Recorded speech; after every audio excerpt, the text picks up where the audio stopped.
Hey friends! Glad you're here at Gringotts Hub. We've cooked up something special.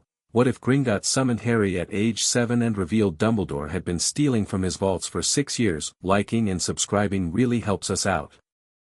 Okay, story time. Chapter 1, The Letter That Wasn't Supposed to Come. The letter arrived on a Tuesday. Harry Potter knew it was Tuesday because Tuesday was the day Aunt Petunia made him scrub the kitchen floor on his hands and knees, and he'd been halfway through the grout between the tiles near the refrigerator when the tapping started at the window. Not the frantic, desperate tapping of a lost bird. Deliberate.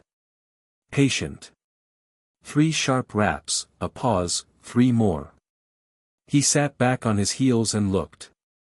The owl was enormous, not like the ones he sometimes saw perched on lampposts in the village, the small brown ones that blinked at him like they recognized something.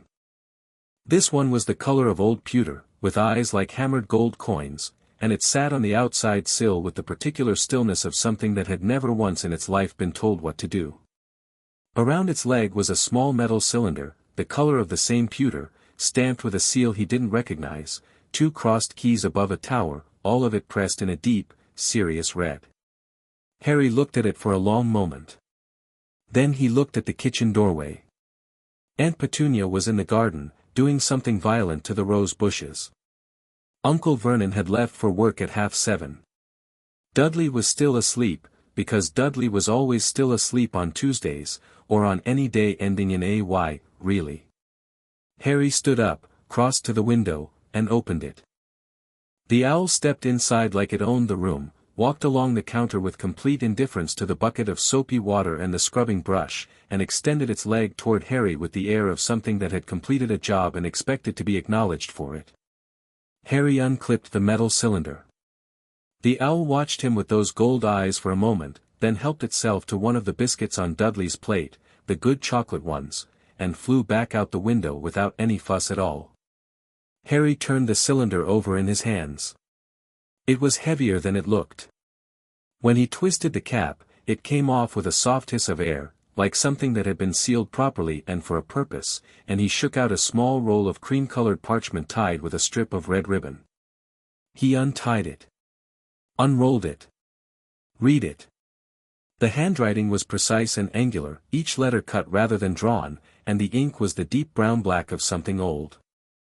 To Harry James Potter, heir to the ancient and noble house of Potter, residing at No. 4, Privet Drive, Little Whinging, Surrey, you are hereby summoned to appear before the office of the Director of Gringotts Wizarding Bank, London, on the date of July 14, 1987, at 10 o'clock in the morning, in regard to the matter of account irregularities pertaining to the Potter family vaults, numbered 687, 688, 689, and the Potter Family Trust Vault, numbered 217.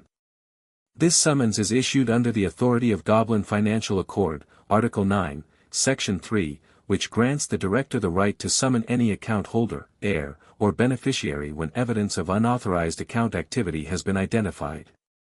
Failure to appear will be interpreted as consent to the director's recommended course of action. This notice has been issued in triplicate.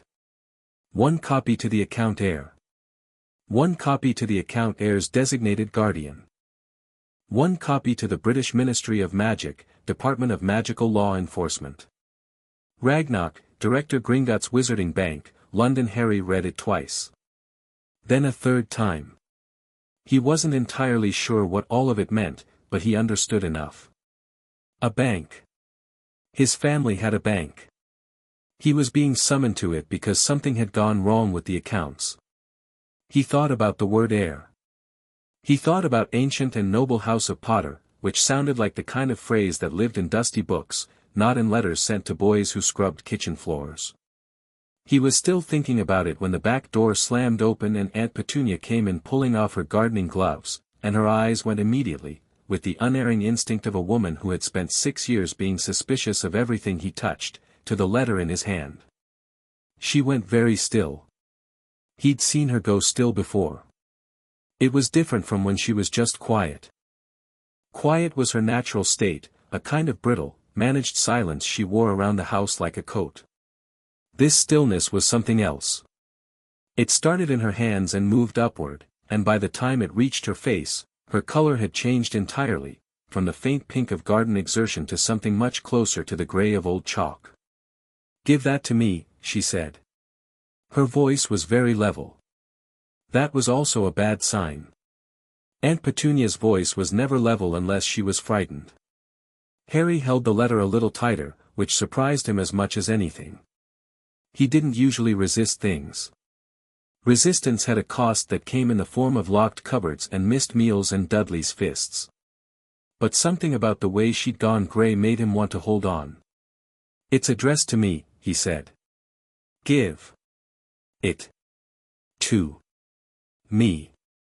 Each word came out separately, like she was biting them off something. "It says it's a summons. From a bank." Harry kept his voice neutral, the way he'd learned to, the tone that wasn't quite defiant and wasn't quite obedient either. The middle space he'd carved out and lived in. "It says I have to go or they'll just do whatever they want to do anyway."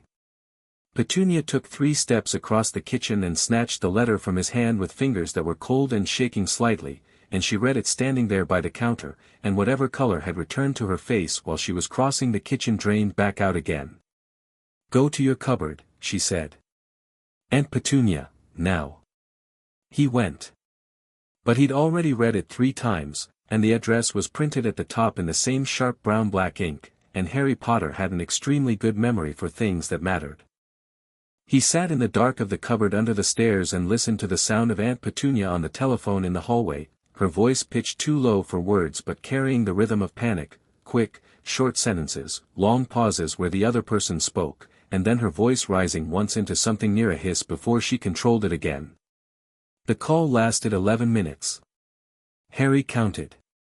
When Uncle Vernon came home at 4:30, early, which meant Aunt Petunia had called him at work, there was a conversation in the kitchen that Harry could hear in fragments. "Freak business. Nothing to do with us. Ignore it." And then Aunt Petunia's voice, still that level terrified thing, "We can't ignore it, Vernon. It says the ministry got a copy. It says," and then too low to catch. Harry ate his dinner, half a tin of soup and 2 crackers, and went to bed in the cupboard and thought about the letter, and about the word heir, and about the fact that his aunt had gone grey as chalk the moment she saw it. He decided he was going to Gringotts on the 14th of July. He just had to figure out how to get to London. As it turned out, the universe made that part simple. On the morning of the 13th, Harry came downstairs to find his aunt and uncle sitting at the kitchen table in the particular rigid way of people who had decided something difficult and were steeling themselves against it. There was an envelope on the table. There were also, inexplicably, £30 in notes sitting beside the envelope, and a folded piece of paper with an address written on it in Aunt Petunia's careful handwriting, Gringotts Wizarding Bank, Diagon Alley, London. Below the address she had written, Charing Cross Road. The Leaky Cauldron Pub. Ask the barman. Uncle Vernon's face was an extraordinary shade of deep aubergine, and he appeared to be experiencing some kind of internal struggle of monumental proportions. "You'll take the 7:43 train from Little Whinging Station," he said finally, in a voice that suggested every syllable cost him something. "You'll come straight back." "You're letting me go?" Harry said. "Don't make a production of it," Uncle Vernon said, which meant yes. Harry took the money and the paper and looked at his aunt and uncle for a moment, the two of them sitting there like they were waiting for something to go off, and then he went upstairs, which was a novelty, because he usually went down to the cupboard. But last winter they'd decided it was less conspicuous, having him upstairs with the box room, and so the cupboard was for storage now, and Harry had 4 walls and a window, which he appreciated. He put on the least too big of his cousin's cast-off clothes. He folded the address paper and put it in his pocket. He thought, briefly, about the fact that his aunt and uncle had clearly been terrified enough by the original letter, and by whatever it was they discussed in the kitchen, to simply send him to this place rather than try to prevent him going. That, in itself, told him something. He caught the 7:43. London was big in the way that Harry found genuinely exciting rather than overwhelming, because he'd never been and everything about it was new and strange and full of things he didn't yet understand. He took the Underground from Paddington to Charing Cross, following the signs with the confident attention of a boy who'd learned early to navigate the world without anyone pointing the way, and he found Charing Cross Road by asking a woman at a newspaper stand, and he walked along it in the mild July morning looking at the bookshops and the people, and he felt, for the first time in as long as he could remember, like something was about to happen. The leaky cauldron was easy to miss and apparently was meant to be, because Harry walked past it twice before he realized the grubby little pub wedged between a bookshop and a record store was the place. Nobody on the street was looking at it. They looked through it, around it, past it, their eyes sliding away with the smooth indifference of people who weren't meant to see. Harry went inside. It was dim and warm and smelled of old wood and something faintly sulphurous that he couldn't identify. There were perhaps a dozen people inside, a handful of them in the kinds of clothes that Harry had occasionally glimpsed at school and thought were just eccentric, the long robes, the pointed hats, the general impression of people who existed in a slightly different layer of reality than everyone else. They all looked up when he came in. The barman was a very old man, nearly toothless, with a grin like a broken fence and watery eyes that sharpened considerably when Harry pushed back the too long fringe from his forehead. The barman's watery eyes locked onto the scar above Harry's right eyebrow, the lightning bolt one, the one he'd had since before he could remember, and his expression did something complicated and involuntary.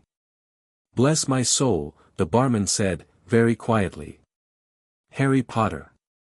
Harry stood very still for a moment, because people didn't generally say his name like that, like it was a discovery, like the act of saying it meant something. "I need to get to Gringotts," Harry said. "I was told to ask you." Of course, of course." The barman, Tom, apparently, from the name chalked on the board above the bar, came out from behind the counter with a speed that belied his age, waving at Harry to follow. "Right through here, through the back, Mr. Potter, just give me a moment." The backyard was a small, blank-walled space with a dustbin and a brick wall, and Tom took a small stick from his apron pocket and tapped the bricks in a sequence that Harry watched carefully, counting the bricks and noting the pattern without thinking about it, just because counting things and noting patterns was what his brain did. The wall folded back. Harry looked at Diagon Alley and felt something in his chest open up like a window. It was noise and color and the smell of things he couldn't name, potions brewing somewhere nearby, the sweet dusty scent of old parchment, the warm animal smell from somewhere further down where there were cages stacked in a window. People moved through it in every direction, the full impossible spectrum of them, and the buildings leaned toward each other overhead like old friends mid-conversation, and Harry stood in the middle of all of it for exactly 4 seconds, allowing himself to want this, and then he walked down the alley toward the white building that stood at the end of it like a declaration. Gringotts was enormous and deliberate and entirely unconcerned with human comfort. It communicated this through its marble floors and its high ceilings and its long rows of goblins working behind their counters with the focused efficiency of people who respected only precision. The goblins were, and Harry had no better word for it, impressive, in the way that things are impressive when they're exactly what they're meant to be. Somewhere between human and not, with the particular dignity of creatures who had never once felt the need to make themselves easier to look at. Harry walked in and approached the nearest counter. "I have an appointment," he said. "My name is Harry Potter. I'm supposed to see the director." The goblin behind the counter looked at him the way a stone looks at rain, not unkindly, just with complete absence of impression, and then something shifted in its expression. Not surprise, exactly. More like confirmation of something it had already known was going to happen. "One moment," the goblin said. It was less than a minute before a second goblin appeared from behind the great doors at the back of the hall, older looking, with the particular bearing of someone who had given orders for a very long time and expected them to be followed immediately. It stopped in front of Harry and looked at him steadily. "Harry Potter," it said. "Yes," Harry said.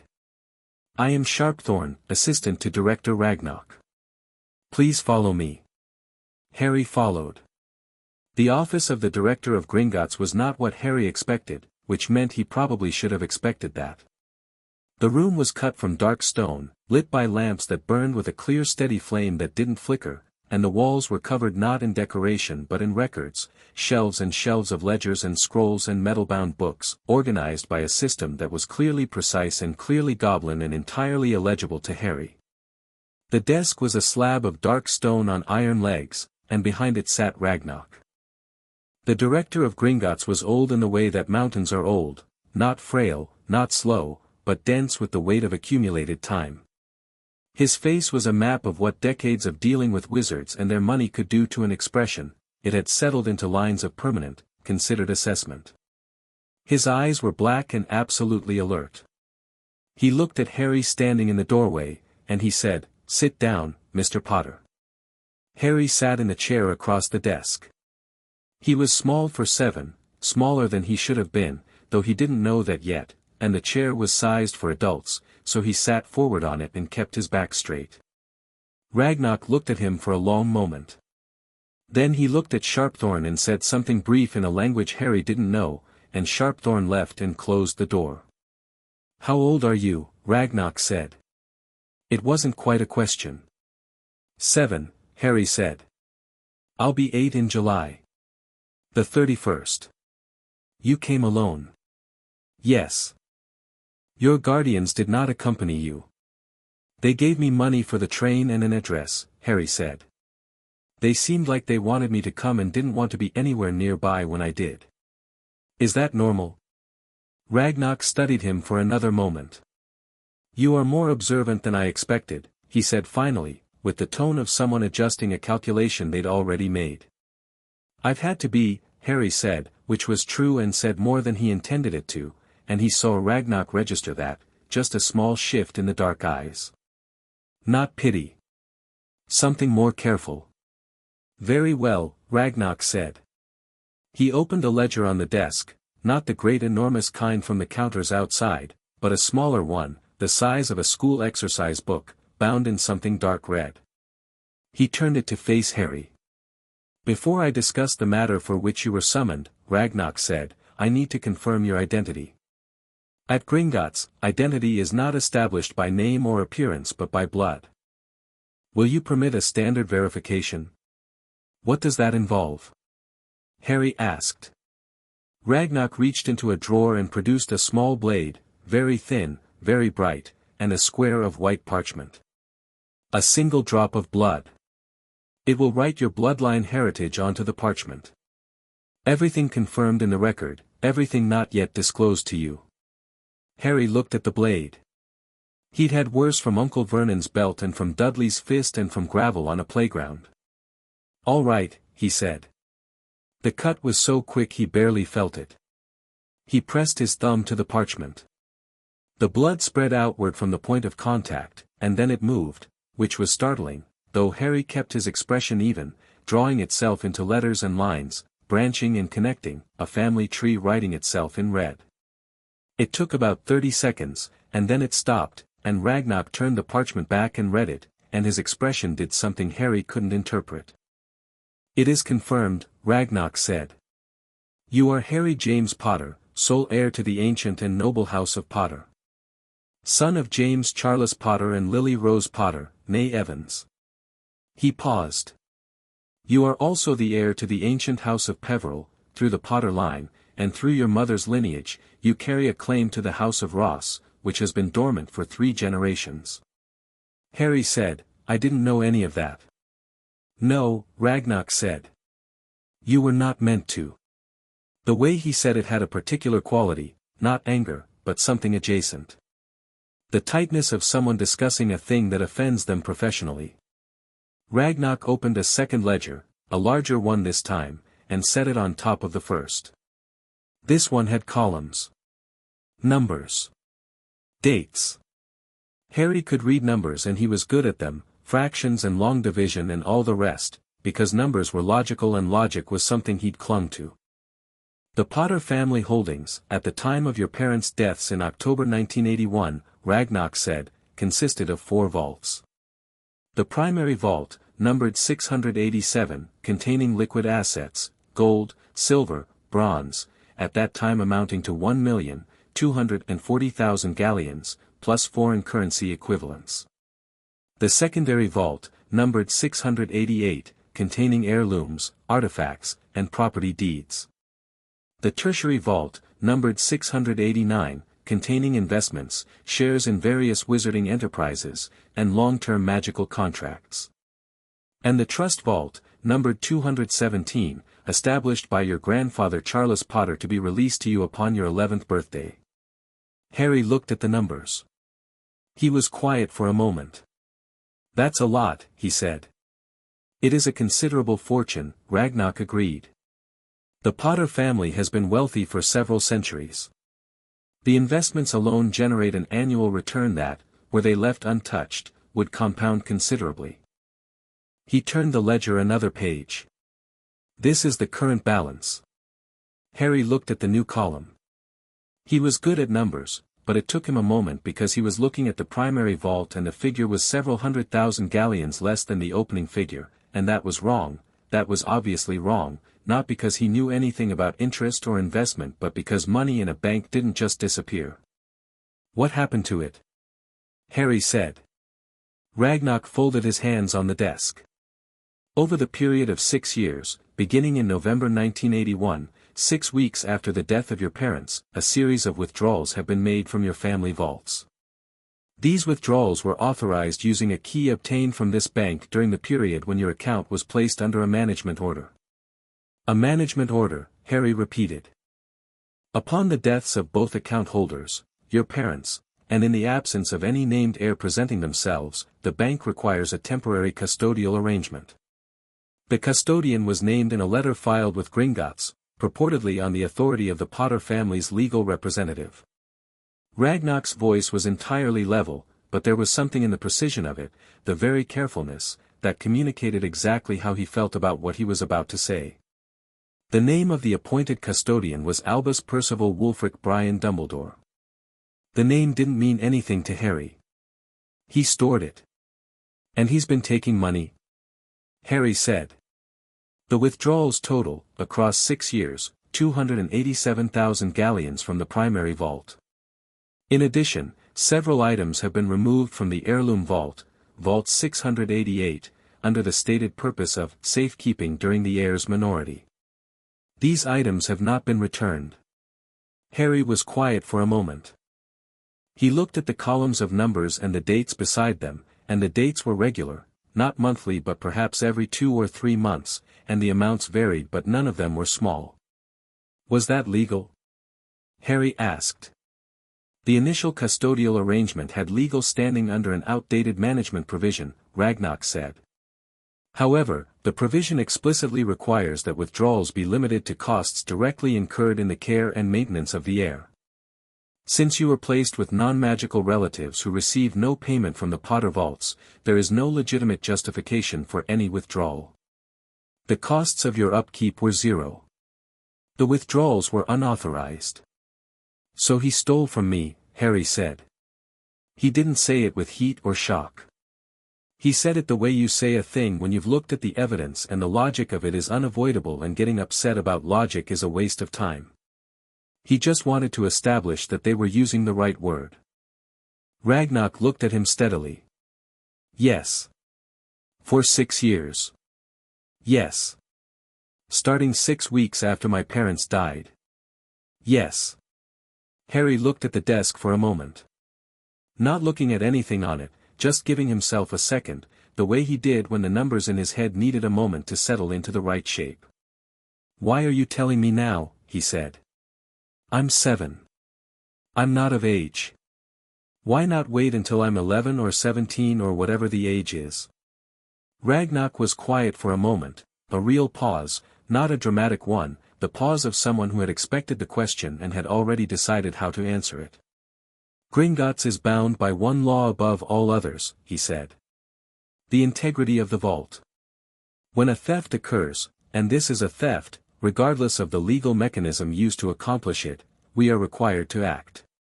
Not because of sentiment. Not because of justice as wizards define it. Because the integrity of this institution depends on the absolute certainty that what is stored here cannot be taken without consequence." He met Harry's eyes. "You are the account holder. You are the heir. You are the party whose interests have been violated. Gringotts does not wait for permission to correct a violation of its own accounts. But I'm 7, Harry said again. Can I even legally do anything? Normally, no, Ragnarok said. However, there is a provision under Goblin Accord, older than the Ministry of Magic, older than Hogwarts, older than most of the institutions wizards believe to be foundational, that states, where a magical heir has been subject to fraudulent management of their estate, they may petition for immediate emancipation of their financial accounts. Not full legal emancipation, that requires additional steps, but financial emancipation.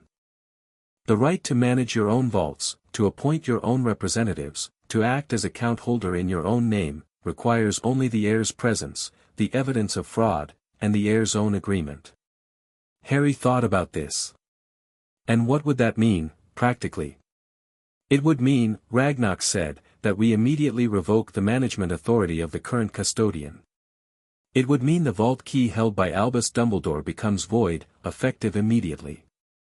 It would mean you assume formal control of your accounts, with Gringotts acting as your financial guardian in place of any wizarding authority until you reach majority. He paused again. It would also mean this bank files a formal complaint with the Ministry of Magic, citing the unauthorized withdrawals. That complaint would be a matter of public record. Harry looked at him. Would you do that? File the complaint, I mean. We have already prepared it, Ragnarok said, and now there was a very small, very precise satisfaction in his voice, the satisfaction of a predator that has been patient and has seen its patience about to pay. We were waiting for you. Harry was quiet for what felt like a while. Outside the office, the sounds of the bank were muffled and distant, the movement of carts, the echo of the great hall. In here, it was just the two of them and the numbers in the ledger and the weight of what had been done. What do I need to do?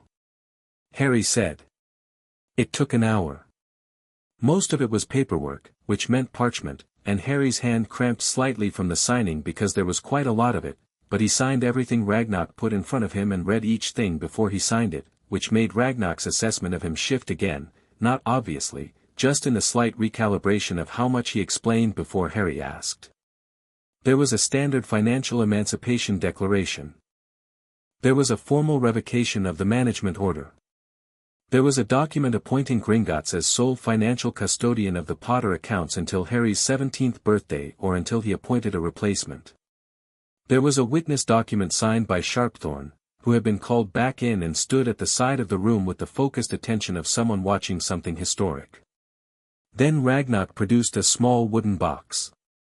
Inside, on a bed of dark velvet, was a ring, old gold, worn smooth from generations of wear, set with a deep red stone engraved with a crest that Harry recognized from the bloodline parchment. A stag, rearing. The House of Potter seal. The Potter family ring, Ragnarok said. Recovered from Vault 688, where it was placed upon your father's death. It is yours by right of blood and succession. Upon reaching majority, wearing it activates the full heritage of your family title. For now, it simply identifies you as heir and account holder to any magical individual who looks. Harry picked it up. It was heavier than he expected. He turned it over in his hands, looking at the stag. Your father wore this, Ragnarok said, with a careful lack of sentiment. Harry put it on his right hand. It resized itself, which startled him slightly, the ring contracting smoothly to fit his finger, and the stone lit briefly with a warm red gold that faded to a steady, deep gleam. He looked up at Ragnarok. The man who took from the vaults, Harry said. Dumbledore. He'll know you revoked his key. The key will stop working at midnight tonight, Ragnarok said. He may feel it. Whether he has the ability to detect such things, I cannot say with certainty. And the ministry gets the complaint. Tomorrow morning. Standard filing time. Harry nodded slowly. Will he come here? When he finds out? He will attempt to, Ragnarok said. He is a man of considerable influence and he will use it. He will have explanations. He will have justifications. Something crossed Ragnarok's expression, not contempt, exactly, but the closest thing to it that a creature of pure pragmatism can manage. He will find that Gringotts is unimpressed by explanations after the fact. What should I do?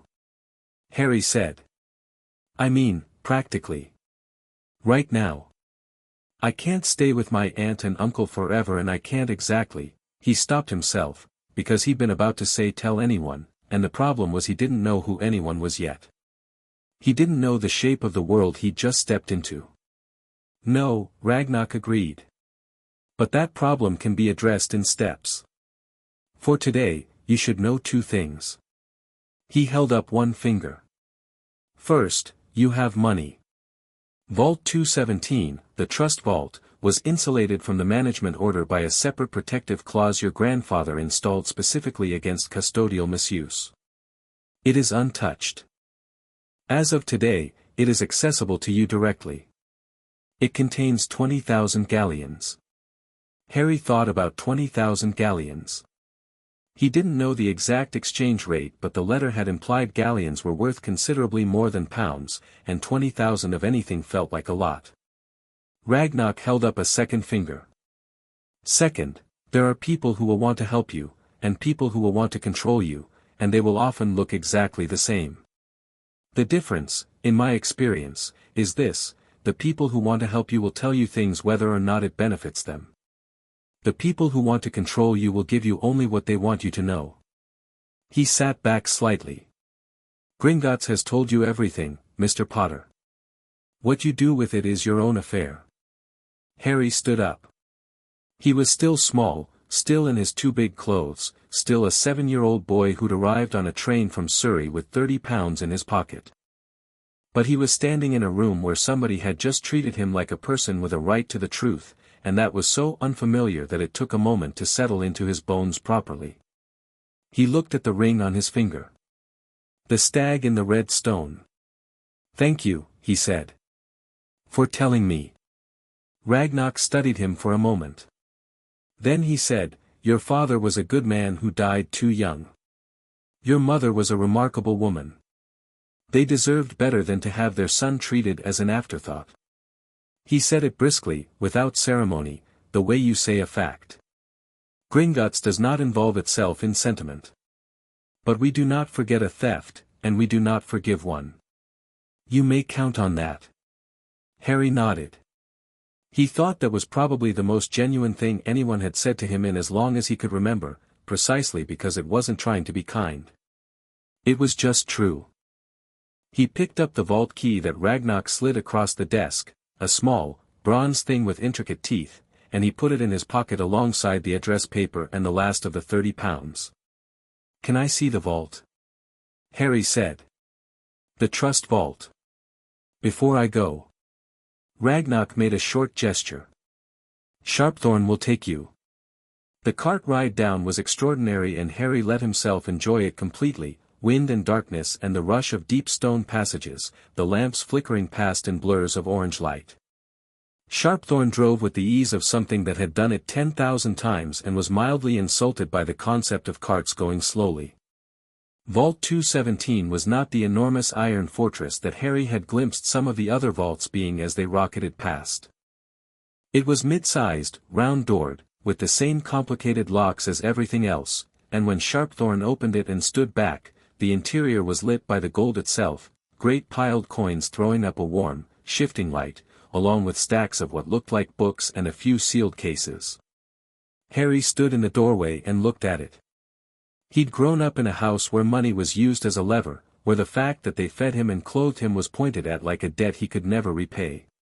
Where he had nothing that was entirely his, not his room, not his cousin's handed-down clothes, not even, really, his own name, the way it was usually said. Boy. Freak. You. He looked at the piled gold and the old books and the sealed cases that probably held things that had belonged to his grandfather, and to his father, and he thought, mine. Not arrogantly. Not gloatingly. Just, recognizing a thing. He took enough gold from the pile to fill the small pouch that Sharpthorn had provided without comment. He didn't know exactly what things cost in the wizarding world, but he took what felt like enough for now and no more than that, because he wasn't a person who took more than he needed. He'd never had enough, so he'd learned not to be greedy. It seemed like a useful quality to keep. On the way back up in the cart, he thought about the name Ragnarok had told him. Albus Dumbledore.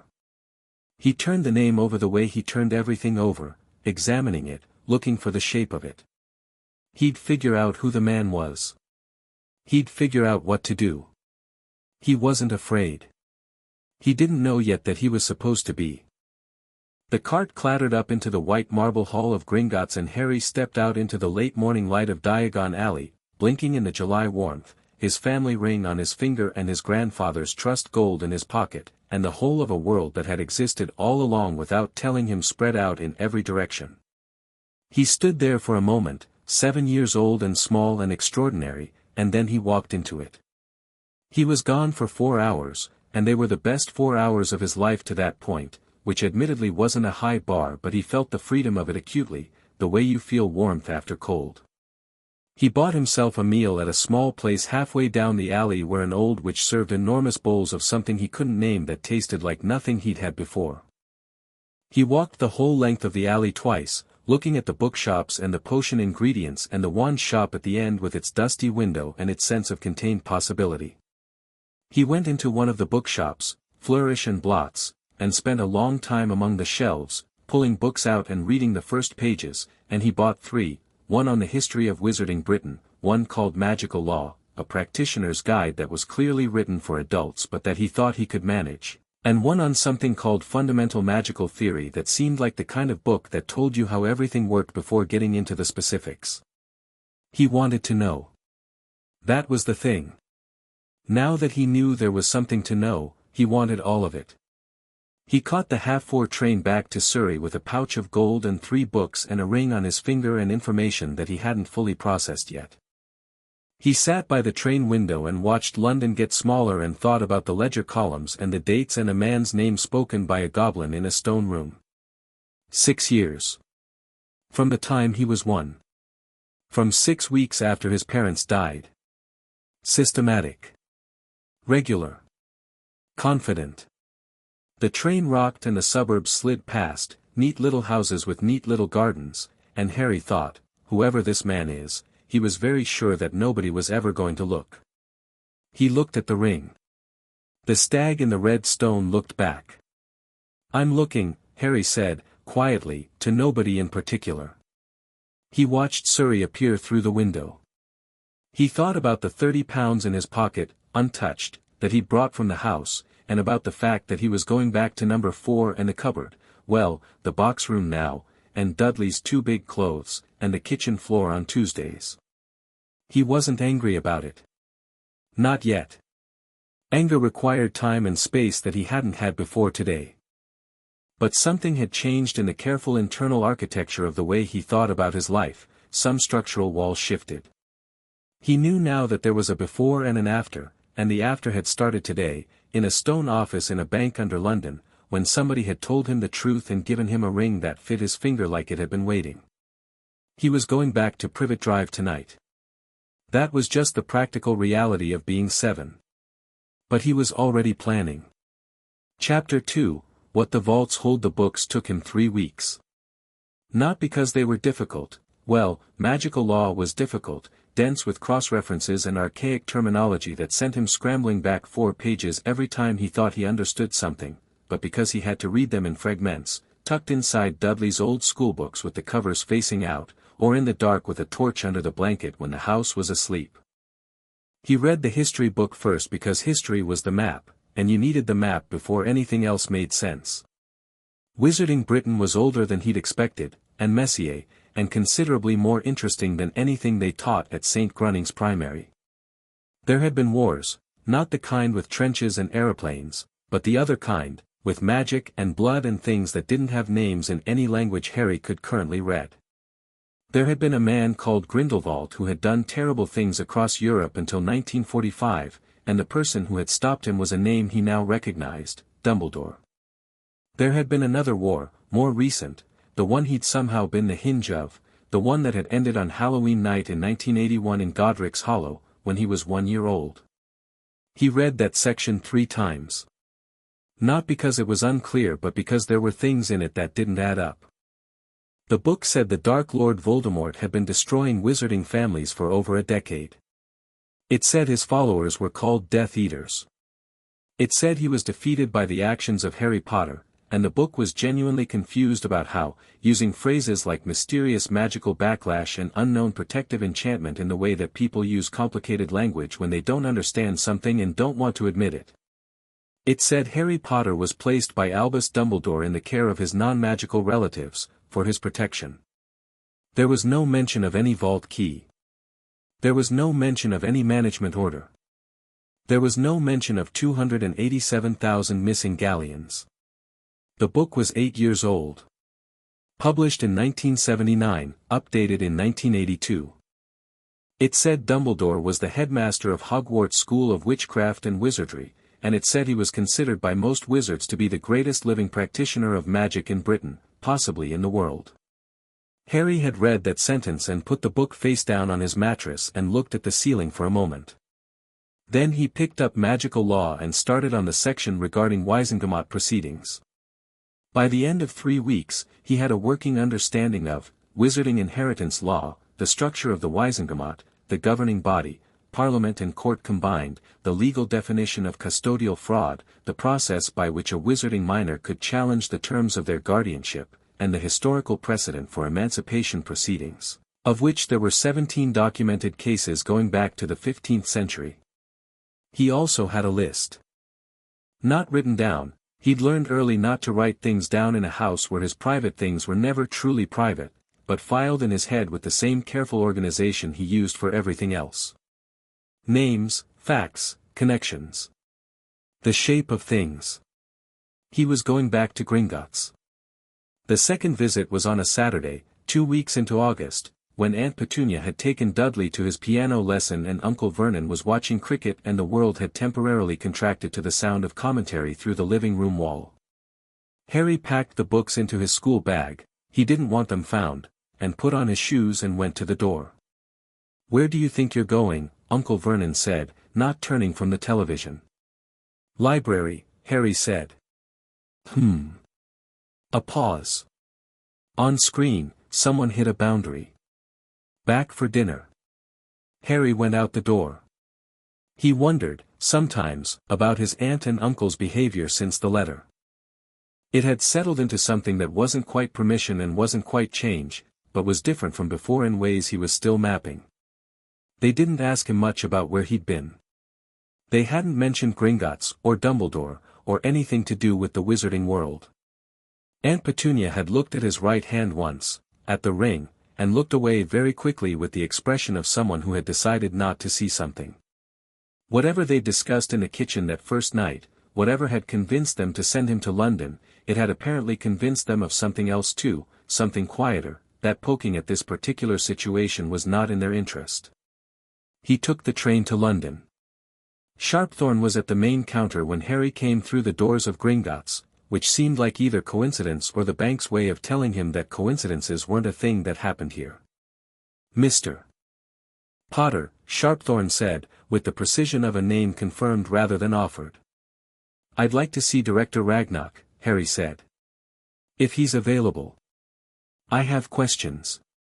"The director anticipated your return," Sharpthorne said, and moved out from behind the counter without further commentary. Harry followed. Ragnarok was behind his desk and had a different ledger open this time, and he looked up when Harry entered with the expression of someone who had set something aside in anticipation of this exact interruption. "You've been reading," Ragnarok said. It wasn't a question. Harry sat down in the same chair as before, back straight, feet not quite reaching the floor. "How did you know?" "The nature of your questions, which I suspect will be considerably more specific than the last time." Ragnarok folded his hands. "What have you read?" "History. Legal theory. Some fundamental magic text, though that one I've only started." Harry paused. "I want to know about the heirloom vault. You said items were removed under the claim of safekeeping. What items?" Ragnar produced a list. Not a short one. Harry looked at it. It was written in the same angular brown-black script as the original summons letter, and it was itemized carefully, each entry noting the date of removal, the stated reason, and a brief description.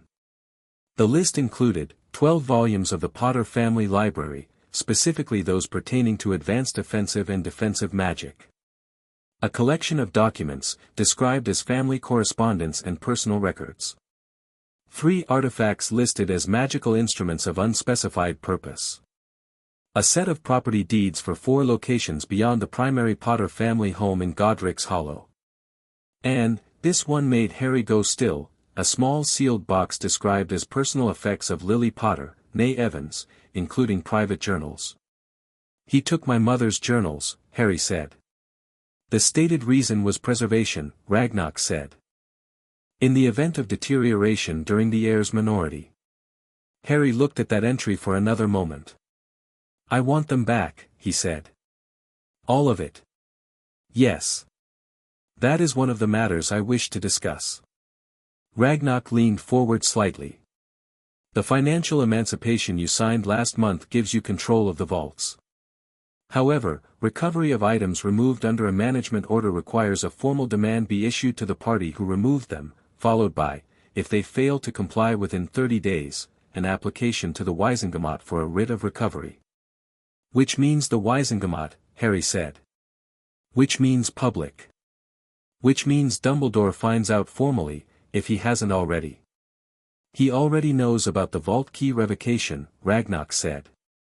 He visited this branch 3 days after your appointment. He was told the management order had been revoked and the account holder had assumed direct control.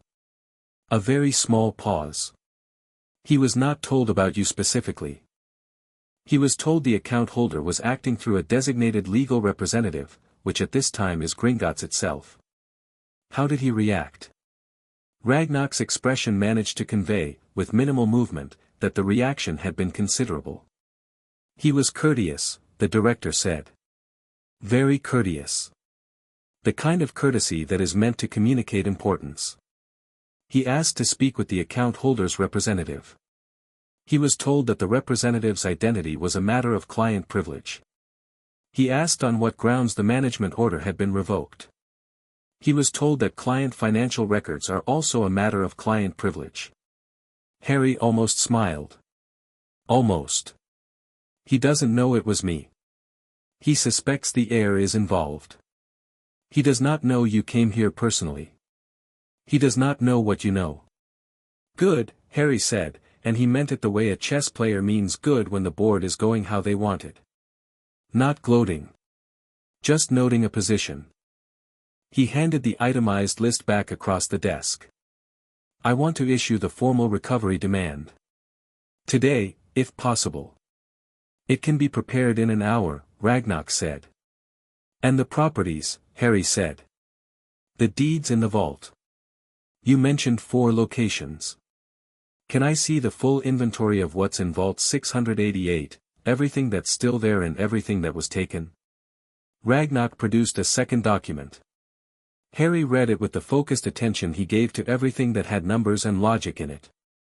The properties were, the Potter family home in Godric's Hollow, which was listed as destroyed and currently a partial ruin.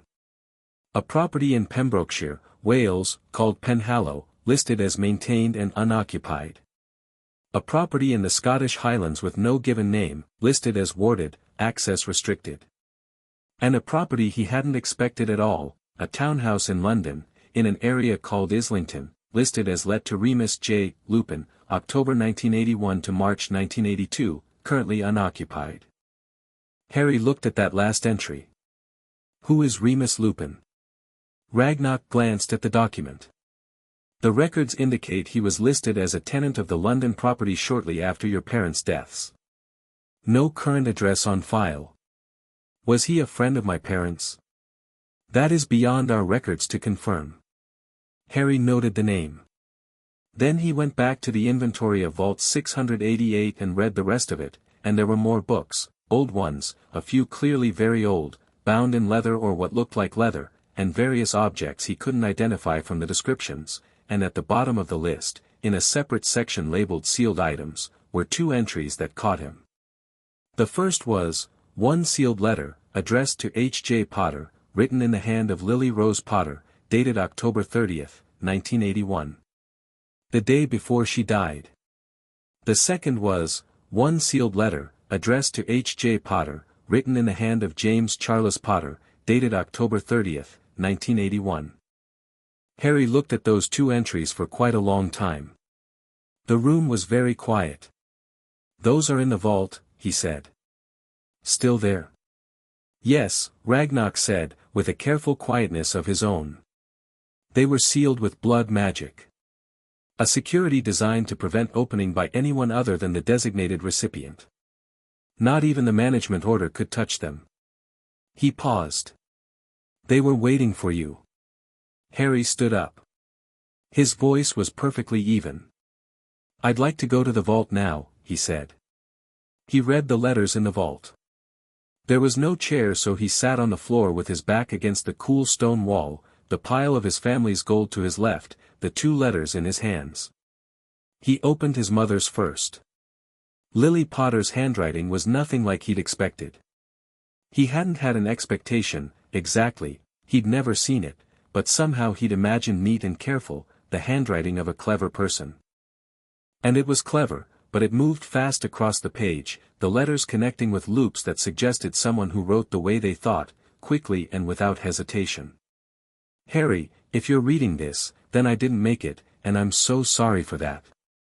I'm sorry for so many things. But I'm going to say the important ones. You are loved. You were loved from before you were born, wholly and without qualification, and that love is not less real because I'm not there to show it. It is woven into you. Whatever else happens, carry that. I've been doing some reading. James thinks I worry too much. He's probably right. But the night feels strange tonight and I can't sleep, and so I'm writing to you instead. There's a prophecy, I know about it, though Dumbledore has told us only pieces of it. I know it names you. I know it says you have a power the Dark Lord doesn't know, and I've spent a year trying to figure out what that means. I think it's this: it means magic responds to you differently than it responds to other people. You have always been extraordinary. Your accidental magic is more powerful, more controlled, than anything James or I have seen in a child your age. There is something in you that is still becoming itself, and I think whatever it is very large. I don't know what will happen tonight. Maybe nothing. Maybe I'll read this back in 10 years and feel foolish. But if you're reading this, trust your instincts. Trust your magic. Trust yourself. Don't let anyone tell you what you are before you've had the chance to find out. Be careful of gifts given by people with their own plans. Be careful of gratitude that asks for something in return. Your father and I chose our own path, always. I hope you get to choose yours.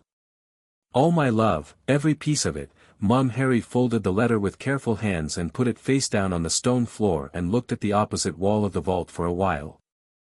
Then he opened his father's letter. James Potter's handwriting was messier, big looping letters that went in slightly different directions from line to line, as if written in motion. Harry, your mum is writing you a letter and she'll have said all the sensible things, so I'm just going to say the things I need to say. Your godfather is Sirius Black. If for any reason we're gone and you're not with Sirius, something has gone very wrong. Find him. He loves you like you're his own. He was with us at the end, whatever the end turns out to be. There are 4 properties in the family vaults. Go to Penhallow first, in Wales. Your grandfather left instructions there. Don't let Dumbledore know about it. He means well, I truly think he means well, but he has a habit of deciding what's best for people without asking them, and I don't want that for you. There's also a vault, 689, the investment vault, that has things in it nobody has touched in 3 generations. Read what's in there. Read all of it. I love you more than I have words for. Be brave. Be kind. And if anyone gives you trouble, give it right back. Dad. Harry sat in the vault for a long time. He wasn't crying, though there was something happening in his chest that was trying to be grief and he was letting it exist without fully becoming it, because he was in Gringotts and there were things to do and he could feel it properly later when he was somewhere private. He thought about Sirius Black. He thought about his father writing, "If you're not with Sirius, something has gone very wrong," and how the history book had described the aftermath of the war, Dumbledore placing him with the Dursleys, and no mention, none at all, of a godfather. He went back upstairs to Ragnar's office. "I need to know about Sirius Black," he said, putting the letters carefully in his school bag. "My father named him as my godfather. What does the law say about that?" Ragnar's expression was, for the first time, something Harry might have called complicated. "Sirius Black is currently incarcerated at Azkaban," he said. "He was imprisoned in November 1981 for the murder of Peter Pettigrew and 12 Muggles." Harry processed this. "Was there a trial?" A pause. "Gringotts is not the Ministry's keeper," Ragnar said carefully. "However, I can tell you that in the records of this bank, Sirius Black is listed as the named secondary account holder on the Black family vaults and as the named godfather on the Potter family records. Both designations remain legally active." "Was there a trial?" Harry said again, because he'd heard the pause and the careful way Ragnar hadn't answered. Ragnar looked at him steadily. "I have no record of one," he said. The room felt very quiet. "He's been in prison since November 1981, Harry said. "Without a trial." "The Ministry, in the aftermath of the war, moved quickly on a number of fronts," Ragnar said, with the measured neutrality of someone describing something they find professionally offensive. "There were summary imprisonments. The normal legal processes were, in several cases, abbreviated. And nobody," Harry stopped. He rearranged the thought. "Who would have been responsible for making sure my godfather got a trial? Who would have had the authority to demand it?" Ragnar looked at him with those black, absolutely alert eyes, and said nothing. Which was, Harry thought, an answer. He stayed for 3 hours. In that time he signed the formal demand for return of the removed items from Vault 688, to be delivered to Albus Dumbledore at Hogwarts School of Witchcraft and Wizardry. He reviewed the full investment ledger from Vault 689, which was genuinely extraordinary, shares in everything from potion ingredient suppliers to an obscure magical publishing house to something called the Fleur Network Authority, most of it compounding quietly for decades. He asked Ragnar 3 specific questions about the legal process for challenging a wrongful imprisonment and got 3 specific answers. And at the very end, as Sharpthorn was preparing to escort him back to the main hall, Harry asked one more question. "My mother's letters. The journals that were removed from the vault. Are those specifically listed in the recovery demand?" "They are," Ragnar confirmed. "Good." Harry paused. "And is there anything in the bank records about how I came to be placed with the Dursleys? Any document, any order, anything signed?" Ragnar considered. "There is a placement notice filed with this bank in November 1981, citing emergency custodial placement. It is signed by Albus Dumbledore." "Not by a court," Harry said. "Not by the Wisengamot. Just by him." "Just by him," Ragnar confirmed. Harry nodded. He said thank you, which he always meant, and followed Sharpthorn through the great stone corridors, and he thought about his father's letter and the word find Sirius, and about the fact that his godfather had been sitting in a prison without a trial for 6 years while the man who put Harry in a cupboard under the stairs had been helping himself to the Potter family gold every few months, regular as a subscription. The cart dropped him back in the main hall in the warm marble light, and Harry walked through the doors into Diagon Alley and stood for a moment in the August afternoon. He bought lunch again at the same place, the bowl of something hot and inexplicable and delicious, and then he went to Flourish and Blots and found the section on Wisengamot procedure, and he spent 45 minutes in the aisle reading a chapter on emergency legal review petitions before buying that book too, which cleaned out a significant portion of the gold he'd brought today. Worth it. He was also, and this was somewhat new, this particular feeling, angry. Not the small, cold, manageable anger he usually felt about the Dursleys and their particular cruelties, which he'd long since learned to store without feeding. This was different. This was the anger you feel about something done to someone else. His parents were dead and couldn't defend themselves, and somebody had spent 6 years picking through their things like a buyer at an estate sale. His godfather was sitting in a prison, and nobody who could have done something about it, had apparently found the time to bother. And he, Harry, had been growing up in a house where he wasn't welcome, eating half meals and sleeping in a cupboard, while a man with a vault key withdrew money in tidy increments every couple of months. He let himself feel it for exactly the time it took to eat his lunch. Then he organized it into something useful and put it in the place where he kept things he would act on. He caught the 5 o'clock train back to Surrey with 4 new books, a recovery demand filed with Gringotts, and a plan that was still rough at the edges but was acquiring specificity with each piece of information he gathered. That evening, after dinner, a proper dinner, because Aunt Petunia was trying, in her constrained, terrified way, to be marginally less awful, which he suspected had something to do with whatever she'd been told on that phone call in July, Harry sat in the box room and opened the book on Wisengamot procedure. He read until midnight.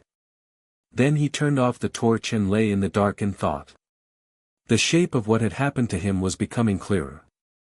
Not the full picture yet. He still had gaps, still had questions, still had the name Remus Lupin and the unnamed Scottish property and the sealed cases in Vault 688 that he hadn't opened yet. But the outline was there. His parents had been betrayed. Someone had told Voldemort where to find them. The history books were vague about this. Treachery was the word used, without specifics. He filed that question under later. After they died, Dumbledore had moved with extraordinary speed. He'd placed Harry with the Dursleys without going through any court or legal body. He'd arranged the imprisonment of Sirius Black without, apparently, a trial. He'd filed a management order at Gringotts and begun withdrawing money within 6 weeks. He'd taken books, specifically books on advanced magic. He'd taken his mother's journals. He'd taken letters and documents, personal records. Control, Harry thought. Every action pointed at the same thing. Not cruelty, not carelessness. Control. Dumbledore had wanted to control the narrative, control the assets, control the access. He'd wanted a Harry Potter who arrived at Hogwarts at 11 knowing nothing, owning nothing, grateful for every scrap of attention, malleable as new clay. And he'd been so confident that no one would look. That 6 years would pass and Harry would be handed his vault key at 11 and told it was all just there waiting for him, and nobody would ever count the difference. Harry turned over on his mattress and thought about his father's letter. Give it right back. He smiled in the dark, just slightly. He was going to. September came, and school, and the strange double life of being 7, almost 8, years old and carrying around 4 books on wizarding, law and finance under schoolbooks about fractions and English grammar. He was good at school, which his teachers seemed to find vaguely unsettling, like excellence was unexpected and therefore suspect. He kept his marks from being obviously brilliant because he'd learned that being obviously brilliant at St. Grunning's Primary led to Dudley finding him after school, and Dudley had fists and friends and significantly more mass than Harry. But he read everything he could get his hands on. The school library had a surprisingly good section on British legal history, Muggle legal history, which didn't precisely apply, but which had patterns he recognized from the Wisengamot books. He read about courts and precedent and the use of evidence. He read about how cases were built and how they were won. He wrote letters.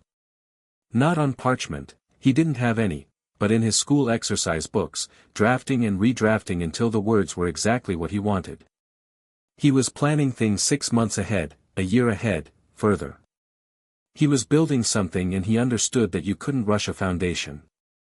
In October, a letter arrived from Gringotts. Not via owl, it was delivered by the ordinary post, sealed in a plain envelope with no return address, and inside was a single sheet of parchment in Sharpthorn's handwriting. The formal demand for return of removed items has been delivered. The 30-day response period has begun. Additionally, in the matter of the Wisengamot filing, the complaint regarding unauthorized vault withdrawals has been formally logged. It has been assigned to the Audit Committee of the Department of Magical Law Enforcement. We will inform you of any developments. Also of note, Director Ragnarok suggests you may wish to familiarize yourself with the concept of magical emancipation proper, not merely financial, and the specific provisions of the Heritage Rights Act of 1792, which provides for a particular category of formal claim that has not been exercised in over 2 centuries. The director notes that you are intelligent enough to understand why this is relevant and expects you will look it up. Harry looked it up. The Heritage Rights Act of 1792 had been passed in the aftermath of a legal battle that rearranged wizarding inheritance law significantly. It provided that in cases where a magical heir of a noble and ancient house had been deprived of their inheritance, not just their money but their knowledge, their title, their access to family magic and family resources, through fraudulent guardianship, the heir could petition for full ritual emancipation. Not just financial. Full. Which meant, legal majority. The right to act as an adult in all wizarding matters. The right to claim their seat on the Wisengamot if the family held one. Harry checked the Potter family records, which Ragnarok had included in the initial documentation. The House of Potter held one seat on the Wisengamot. It had been vacant since his father's death. He was 7 years old. He would be 8 in July. He would be at Hogwarts at 11, 3 years from now, 3 years during which he was supposed to simply wait and do nothing and grow up knowing nothing. He put down the document and thought about the Heritage Rights Act. He thought about his father's property in Wales. Go to Penhallow first. Your grandfather left instructions there. He looked at the calendar. Summer was the right time for a trip to Wales. He started planning. November brought something he hadn't expected, a response to the recovery demand. It arrived on the 12th, delivered again by the pewter owl, and this time the metal cylinder contained a reply in handwriting that was different from Gringotts, a longer, more elegant script, each letter formed with care, and somehow the carefulness of it felt very deliberate, like a man who was accustomed to having his writing treated as significant. To the account representative of the Potter estate, I write in response to the formal demand received on the 15th of October. I appreciate the thoroughness with which this matter has been raised, and I wish to assure all parties that my stewardship of the Potter family assets has at all times been guided by the intention of safeguarding young Harry's future. The items currently in my keeping will be returned at the appropriate time, specifically, at such time as young Harry begins his education at Hogwarts, when I will be well positioned to ensure their safe and supervised transfer. As regards the financial matter, I am prepared to discuss a full accounting with whatever Representative Gringotts deems appropriate. I remain, of course, deeply committed to Harry's welfare, and would very much welcome the opportunity to meet with any concerned parties to address this matter in the spirit of cooperation that I believe best serves Harry's interests. Albus Dumbledore. Harry read the letter twice. Then he read it a third time, not because he'd missed anything but because he wanted to be sure he was reading it accurately and not adding something that wasn't there. Dumbledore was refusing to return the items. He was calling it a future transfer, wrapping it in language about education and supervised care. He was offering to discuss the financial matter, discuss, not repay. He was invoking Harry's interests in every sentence while declining to do anything Harry's interests actually required. And underneath all the courtesy and the careful elegance, there was a message that Harry could read perfectly well even at 7 and 3 months. I know what you're doing and I am not going to hurry on your schedule. The boy is 7. He has 3 years before Hogwarts. I will manage this at my own pace and on my own terms. He was confident. That was what struck Harry most.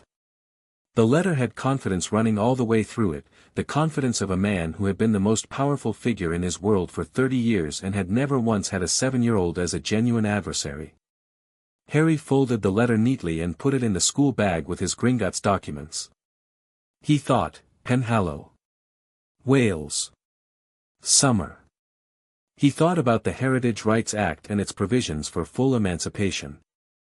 He thought about Sirius Black in Azkaban without a trial, and about the complaint that the Ministry's Audit Committee had now received, and about the 30-day response window on the recovery demand expiring in November with nothing delivered. He thought, 30 days. He got out a piece of parchment. He'd bought some in Diagon Alley on his second visit, and he wrote, in his own careful handwriting, a reply to the letter. Dear Mr. Dumbledore, thank you for your response. I note that the 30-day period specified in the formal demand for return of removed items has now expired without the items being returned. Per Goblin Financial Accord Article 9, Section 7, this constitutes a formal breach. I have therefore instructed Gringotts to proceed with the Wisengamot application for a writ of recovery. I also note that the financial matter has been referred to the Department of Magical Law Enforcement. As this is now a ministry matter, I would suggest that any discussions regarding accounting be directed to the relevant ministry officials rather than to this office. Regarding a meeting, I appreciate the offer. At the present time, I do not require one. Yours sincerely, H. Potter. He sealed it and gave it to the pewter owl, which had reappeared at his window that morning as if it knew. He watched it go and felt something settle in him, clean and sure. He was 8 years old in 3 months.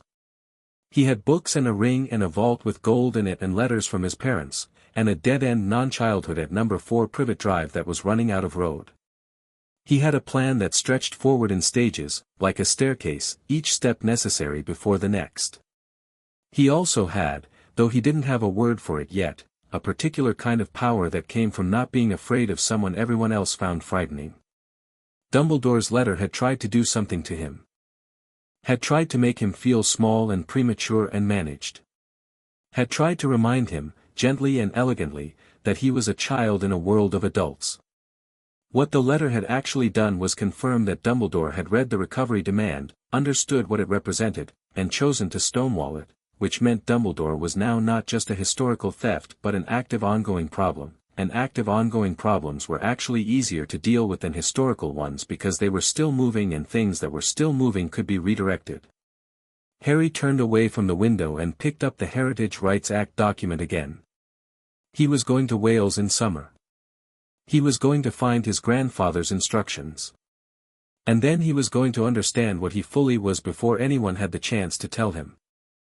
Outside, the November sky was low and grey over Surrey's rooftops, and somewhere in London a vault key that no longer worked sat in a desk drawer in Hogwarts, and somewhere further away, in a prison Harry had not yet seen, his godfather was living out year 6 of something that should never have been.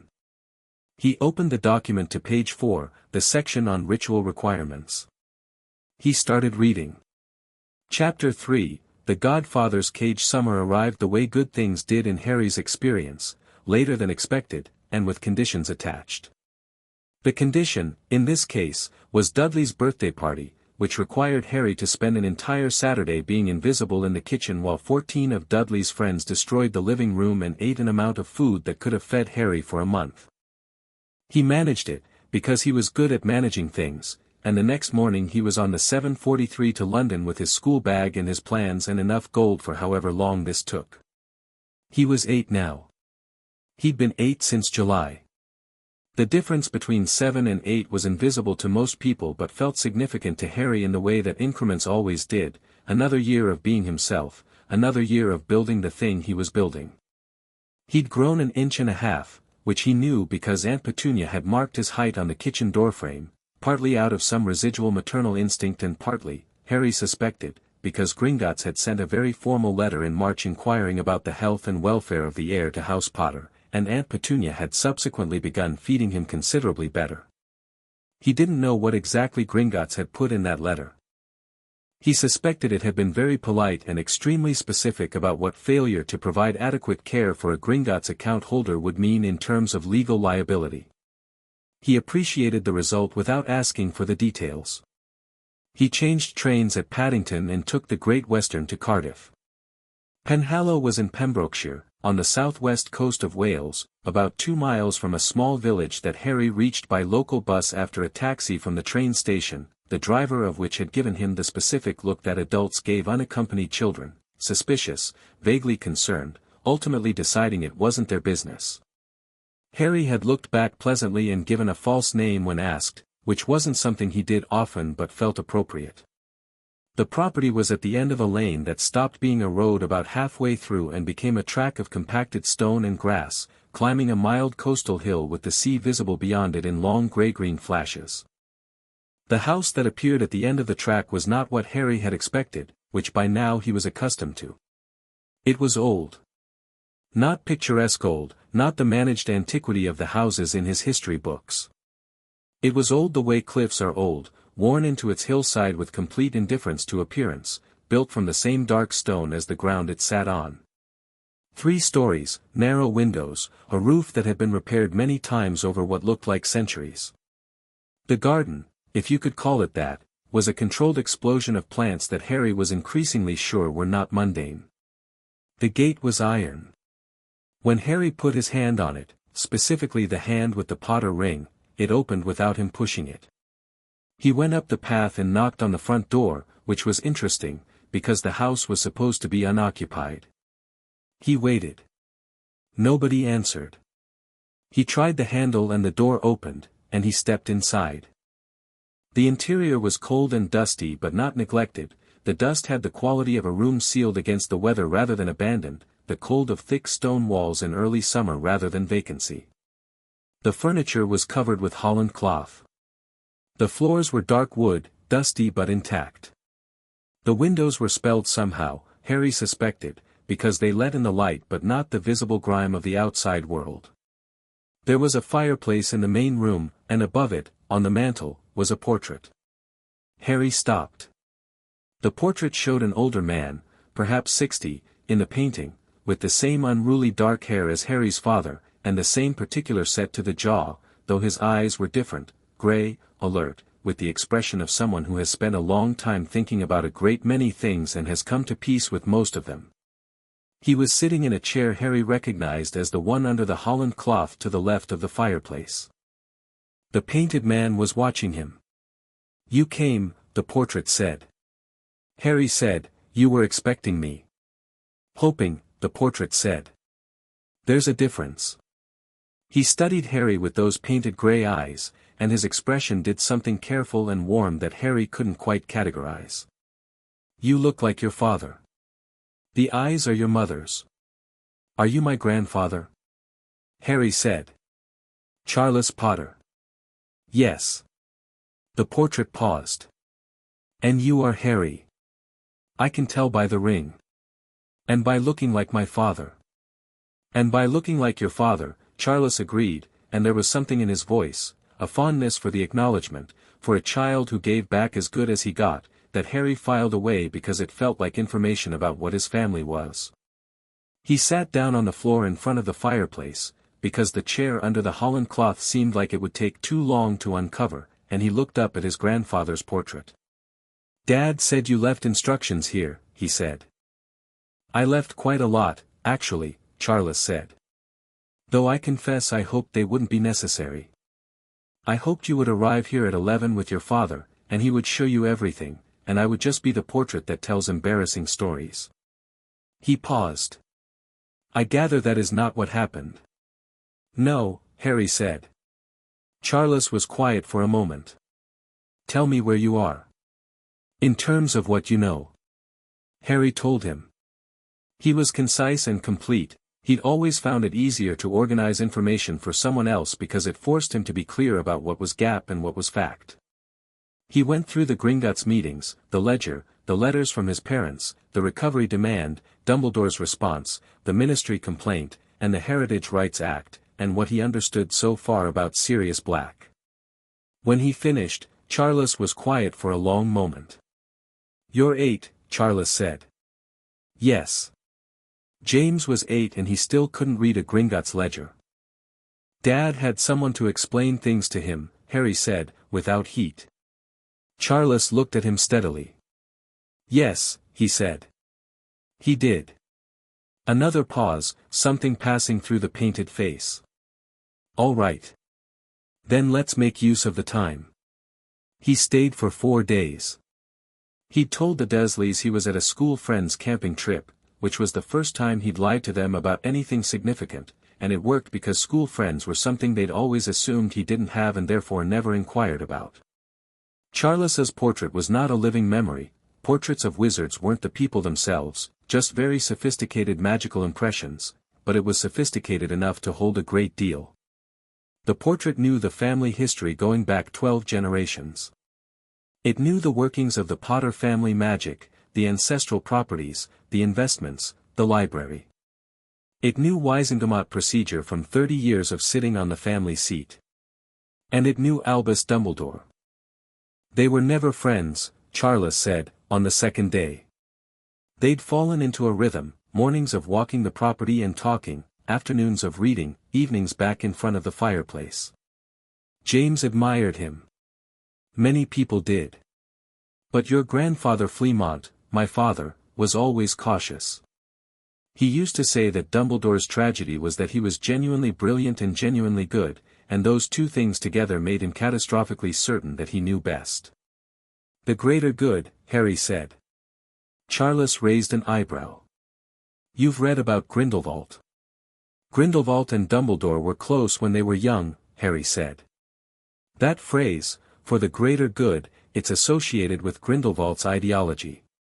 The idea that individual cost is acceptable if the eventual outcome is good enough. Charles nodded slowly. And you're wondering if Dumbledore kept more of that ideology than people like to believe. I'm wondering if it explains the pattern, Harry said. Not that he's a Dark Lord. But that he genuinely believes he can sacrifice things, people's rights, people's futures, their gold, their freedom, in service of an outcome he's decided is worth it. Charles looked at him for a long moment. You're 8, he said again, but this time it wasn't an observation, it was something between admiration and sorrow. Does the library here have anything on occlumency? Harry asked. Charles blinked. Why do you want occlumency? Because I've read that Dumbledore is a skilled legilimens, Harry said. If I meet him, I don't want him reading my mind. There was a beat of silence. Then Charles said, third room on the left, upstairs. Brown shelves along the right wall. There's a book called Mind's Keep by Heliodore Vance. Start there. Harry went upstairs. The library at Penhallow was not as large as Vault 688 had suggested the full Potter collection would be, it was clearly a subset, the books Charles had installed here for some similar anticipatory purpose. But it had depth. Not just occlumency, there were books on wandless magic, on magical theory, on the history of noble and ancient houses, on the Wizengamot, on creature law, on a dozen things that Harry had been circling without having the texts for. He read Mind's Keep in a single afternoon. It was not a beginner's book and it assumed a familiarity with magical concepts he was still acquiring, but the foundational principle was clear, occlumency was not a wall. It was a discipline of attention. The mind was not protected by blankness but by order, by the practitioner knowing their own mind so thoroughly that an intruder could find no purchase, no loose thread to pull. Harry thought about that. He'd been organizing his thoughts since before he could remember, filing things, mapping connections, building the internal architecture of how he understood the world. He thought that this might be, in its own way, relevant preparation. He started the exercises in the book that night, sitting cross-legged on the bed in the room he'd claimed, and he kept at them every night for the rest of the visit. On the third day, Charles told him about the heritage rights. The Act of 1792 was written partly because of this family, Charles said. A Potter 200 years ago, Aldrich, your ancestor, had his inheritance stripped by a corrupt custodian who was also a ministry official. Aldrich was 12 before anyone noticed. The resulting legal case rewrote half the inheritance law in Wizarding Britain. He paused. The heritage right ceremony requires 3 things. A blood claim, which your ring already establishes. A magical claim, which requires you to demonstrate active connection to the family magic. And a formal witness, specifically, someone who holds a seat on the Wizengamot and will attest to the legitimacy of the petition. What's the family magic? Harry said. Every noble house has one, Charles said. A specific magical resonance passed through the bloodline. For House Potter, it manifests primarily in 2 ways. He considered his words. Animagus potential, the ability to transform. Your grandfather Fleamont was one, your father became one at Hogwarts. And the other is harder to describe. An affinity with protective magic, specifically the kind that operates on sacrifice and love. Your mother's magic touched it from a different angle. Together, he stopped. Harry waited. Together, they may be why you survived, Charles said quietly. What happened in Godric's Hollow? There are theories, but no certainty. Harry filed that. So for the heritage rites, I need to demonstrate family magic. I'm 8. Can I do that? Charles studied him. I've been watching you, he said. Have you noticed anything strange?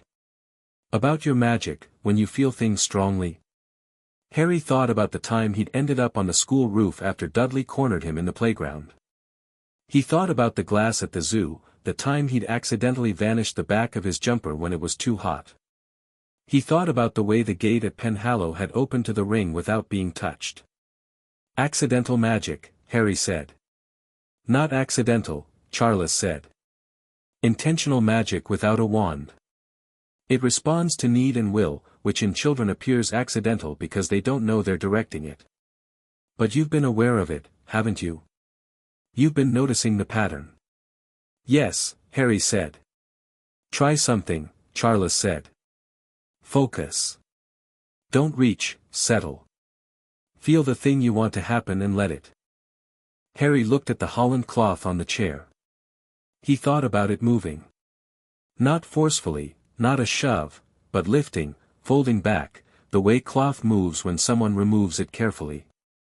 The cloth lifted, folded, and settled in a neat square on the floor. Harry looked at it for a moment. Then he looked at his hands, which had not moved. Good, Charles said, with the warmth of someone watching something become what it was always going to be. He came back from Wales with 4 books from Penhallow's library, a head full of new information, and a specific plan for the autumn.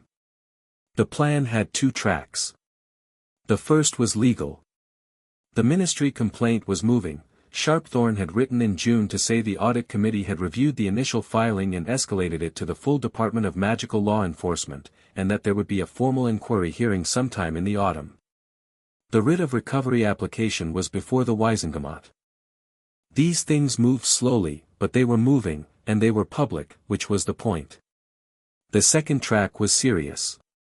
Harry had spent 4 days at Penhallow and 2 of those evenings reading everything Charles knew about the events of November 1981.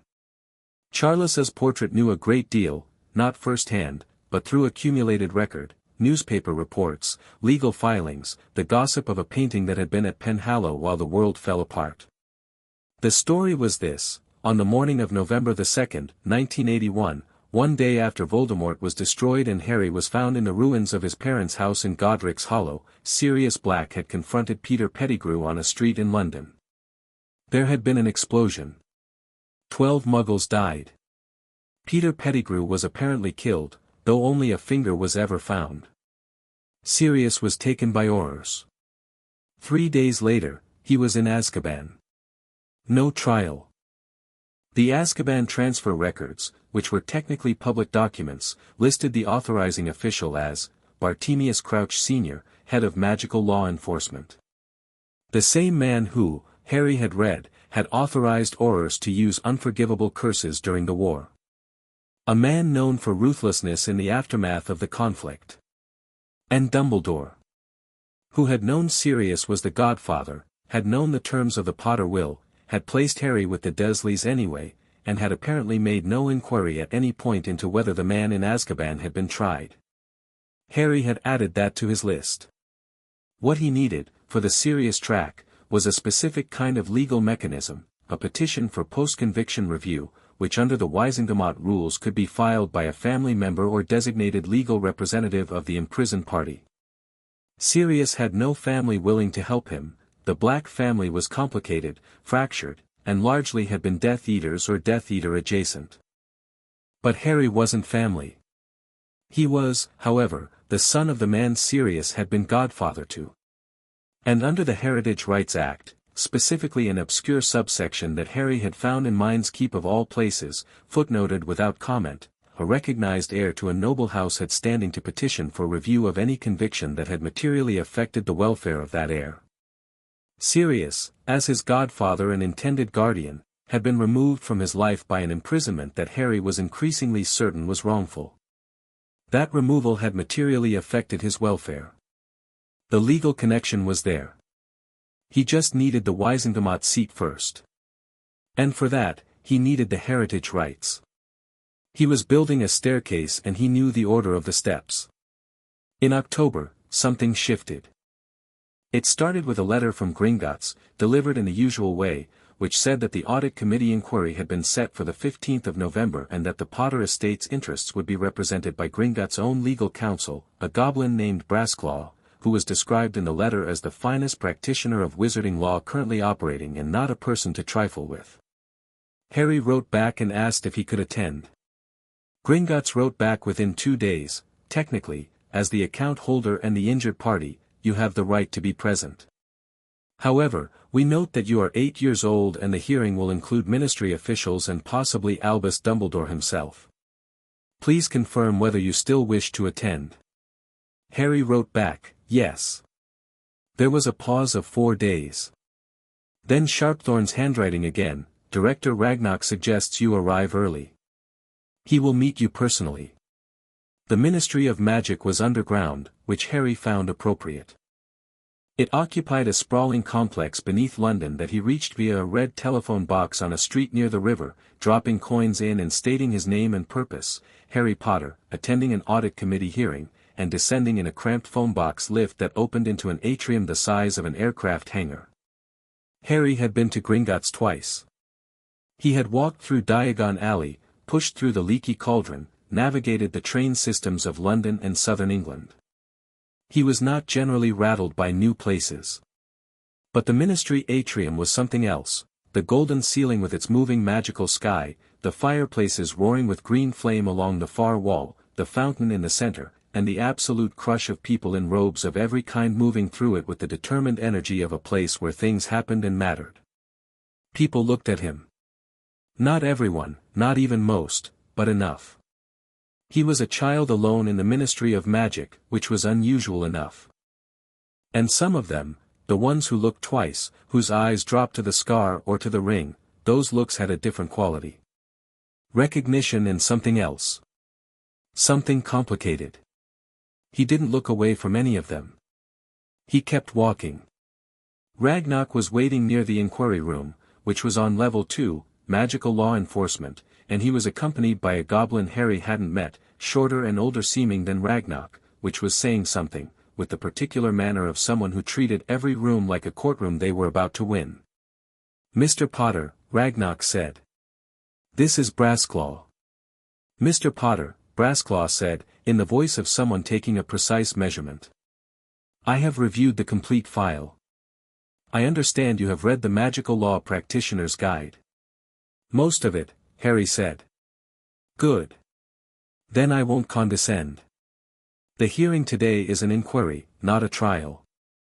The committee will review the financial evidence and determine whether grounds exist for a formal case. Our goal today is to establish the evidence clearly and ensure it is entered into the public record. He looked at Harry sharply. You are here as the account holder. You have the right to speak. I would suggest you do not, unless directly addressed. All right, Harry said. Is he here? Brassclaw glanced at Ragnarok. Dumbledore sent a representative, Ragnarok said. Not himself. Harry absorbed this. He didn't come. He sent a ministry official from the Wisingamot liaison office. A man called Griselda Marchbanks, no, not Marchbanks, she recused herself. A man called Tiberius Ogden. What does that mean? Harry said. It means, Ragnarok said, with the precision of someone choosing words like weapons, that Dumbledore believes this is a matter he can manage at a distance. Through channels. Through allies. Harry thought about the letter he'd received in November of last year. The confidence in it. The sense of a man arranging the furniture from another room. "Let's go in," Harry said. The inquiry room was smaller than Harry expected, a circular chamber with tiered seating around a central area, like a very compressed version of what he imagined the full Wisengamot chamber must look like. The committee was 5 officials behind a curved bench at the far end, robed in plum-colored ministry robes. There were perhaps a dozen observers in the tiered seats, more than Harry expected for what was technically an administrative hearing. He sat beside Brassclaw at the petitioner's table. Tiberius Ogden, a round, well-dressed man with the manner of someone perpetually certain he was the most comfortable person in any room, sat across the central floor, watching Harry with the particular blink of a man recalibrating his expectations. He'd been expecting Gringotts' representative. He hadn't been expecting an 8-year-old. Harry met his gaze pleasantly and looked at the committee. The lead examiner, a sharp-faced woman named Amelia Bones, who ran the DMLE and had the quality of someone who had heard every variety of nonsense and had run entirely out of patience for it, called the hearing to order and summarized the matter in 3 clean sentences: Gringotts filing, Potter family vaults, alleged unauthorized withdrawals over a 6-year period. Then she nodded to Brassclaw. Brassclaw was everything his reputation suggested. He laid out the financial evidence with the economy of someone who had never once believed in wasting time. The ledger entries, dates, amounts, the management order and its specific limitations, the withdrawals and their stated purposes, the absence of any corresponding care expenses for the heir. Every number confirmed, every entry cross-referenced, every inconsistency between stated purpose and actual withdrawal highlighted in terms that were impossible to misread. The committee asked questions. Brassclaw answered them, and the answers were always precise, and 3 of the 5 committee members had begun making notes in the way people make notes when they are building toward a conclusion they can already see. Ogden, for Dumbledore's side, spoke when given the opportunity and said that the withdrawals had been made in good faith in support of the heir's welfare and education, that some expenses were preliminary and preparatory in nature, and that the full accounting was being compiled and would be submitted. Amelia Bones looked at him with the expression of someone who had been told, with great sincerity, that the dog had eaten the homework. "Mr. Ogden," she said. "The heir was placed with non-magical relatives who received no payment from the Potter estate. Can you specify which expenses were incurred on behalf of the heir's welfare?" Ogden began to speak. Amelia Bones waited with the patience of a person who already knows the answer is going to be inadequate. It was. The committee was due to recess when Amelia Bones looked at the table where Harry sat and said, with a neutral professionalism that was nevertheless clearly genuine curiosity, "The account holder is present. Does the account holder wish to address the committee?" Brassclaw glanced at Harry. Harry thought about what Brassclaw had said about not speaking unless directly addressed. He'd been directly addressed. He stood up. He was 8 years old and small for it and wearing the best of the second-hand clothes he'd purchased from a second-hand shop in Diagon Alley on his way through today, clean, at least, and fitting, and he had the Potter ring on his right hand and his parents' letters memorized word for word, and he was not afraid. "I'd like to say 3 things, Harry said, into the quiet room. "First, I'm not asking for the money back. I'm asking for the record to be corrected, so that the law is what it says it is and not what's convenient. Second, the items removed from Vault 688, specifically my mother's private journals and letters, have still not been returned despite a formal demand over a year ago. I'd ask the committee to note that. Third," he paused for one beat. "I'm 8 years old. I came here alone, by train, because nobody else was going to. I'd ask the committee to think about what that means about the nature of the guardianship that's been exercised over me." He sat down. The room was quiet in a way that felt occupied rather than empty. Ogden was looking at him with an expression that had moved significantly from comfortable to something considerably less so. 2 of the committee members were writing things down, quickly. Amelia Bones was looking at Harry with those sharp, assessing eyes, and her expression was difficult to read except for one element of it that he could identify clearly: she was taking him seriously. "The committee will recess for deliberation," she said. "We will issue a preliminary finding within 10 working days. Outside, in the corridor, Ragnar stood with his hands folded and said, "That was not what I advised." "You advised Brassclaw to advise me not to speak unless directly addressed," Harry said. "She addressed me directly." Ragnar looked at him for a long moment. Then he said, "The 3 points you made were well chosen." "I know," Harry said. Brassclaw, walking beside them toward the lifts, made a sound that might have been a suppressed laugh. "The committee will find in our favor," he said. "The evidence is too clean.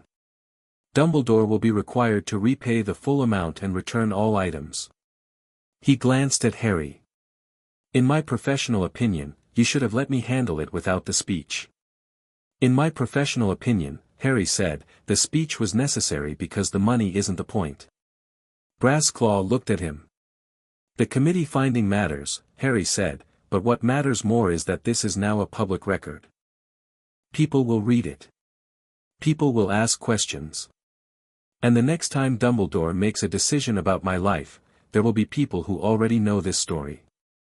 Ragnar was quiet for a moment. Then he said, with the small, precise satisfaction that Harry had heard from him before, "You understand politics." "I understand chess," Harry said.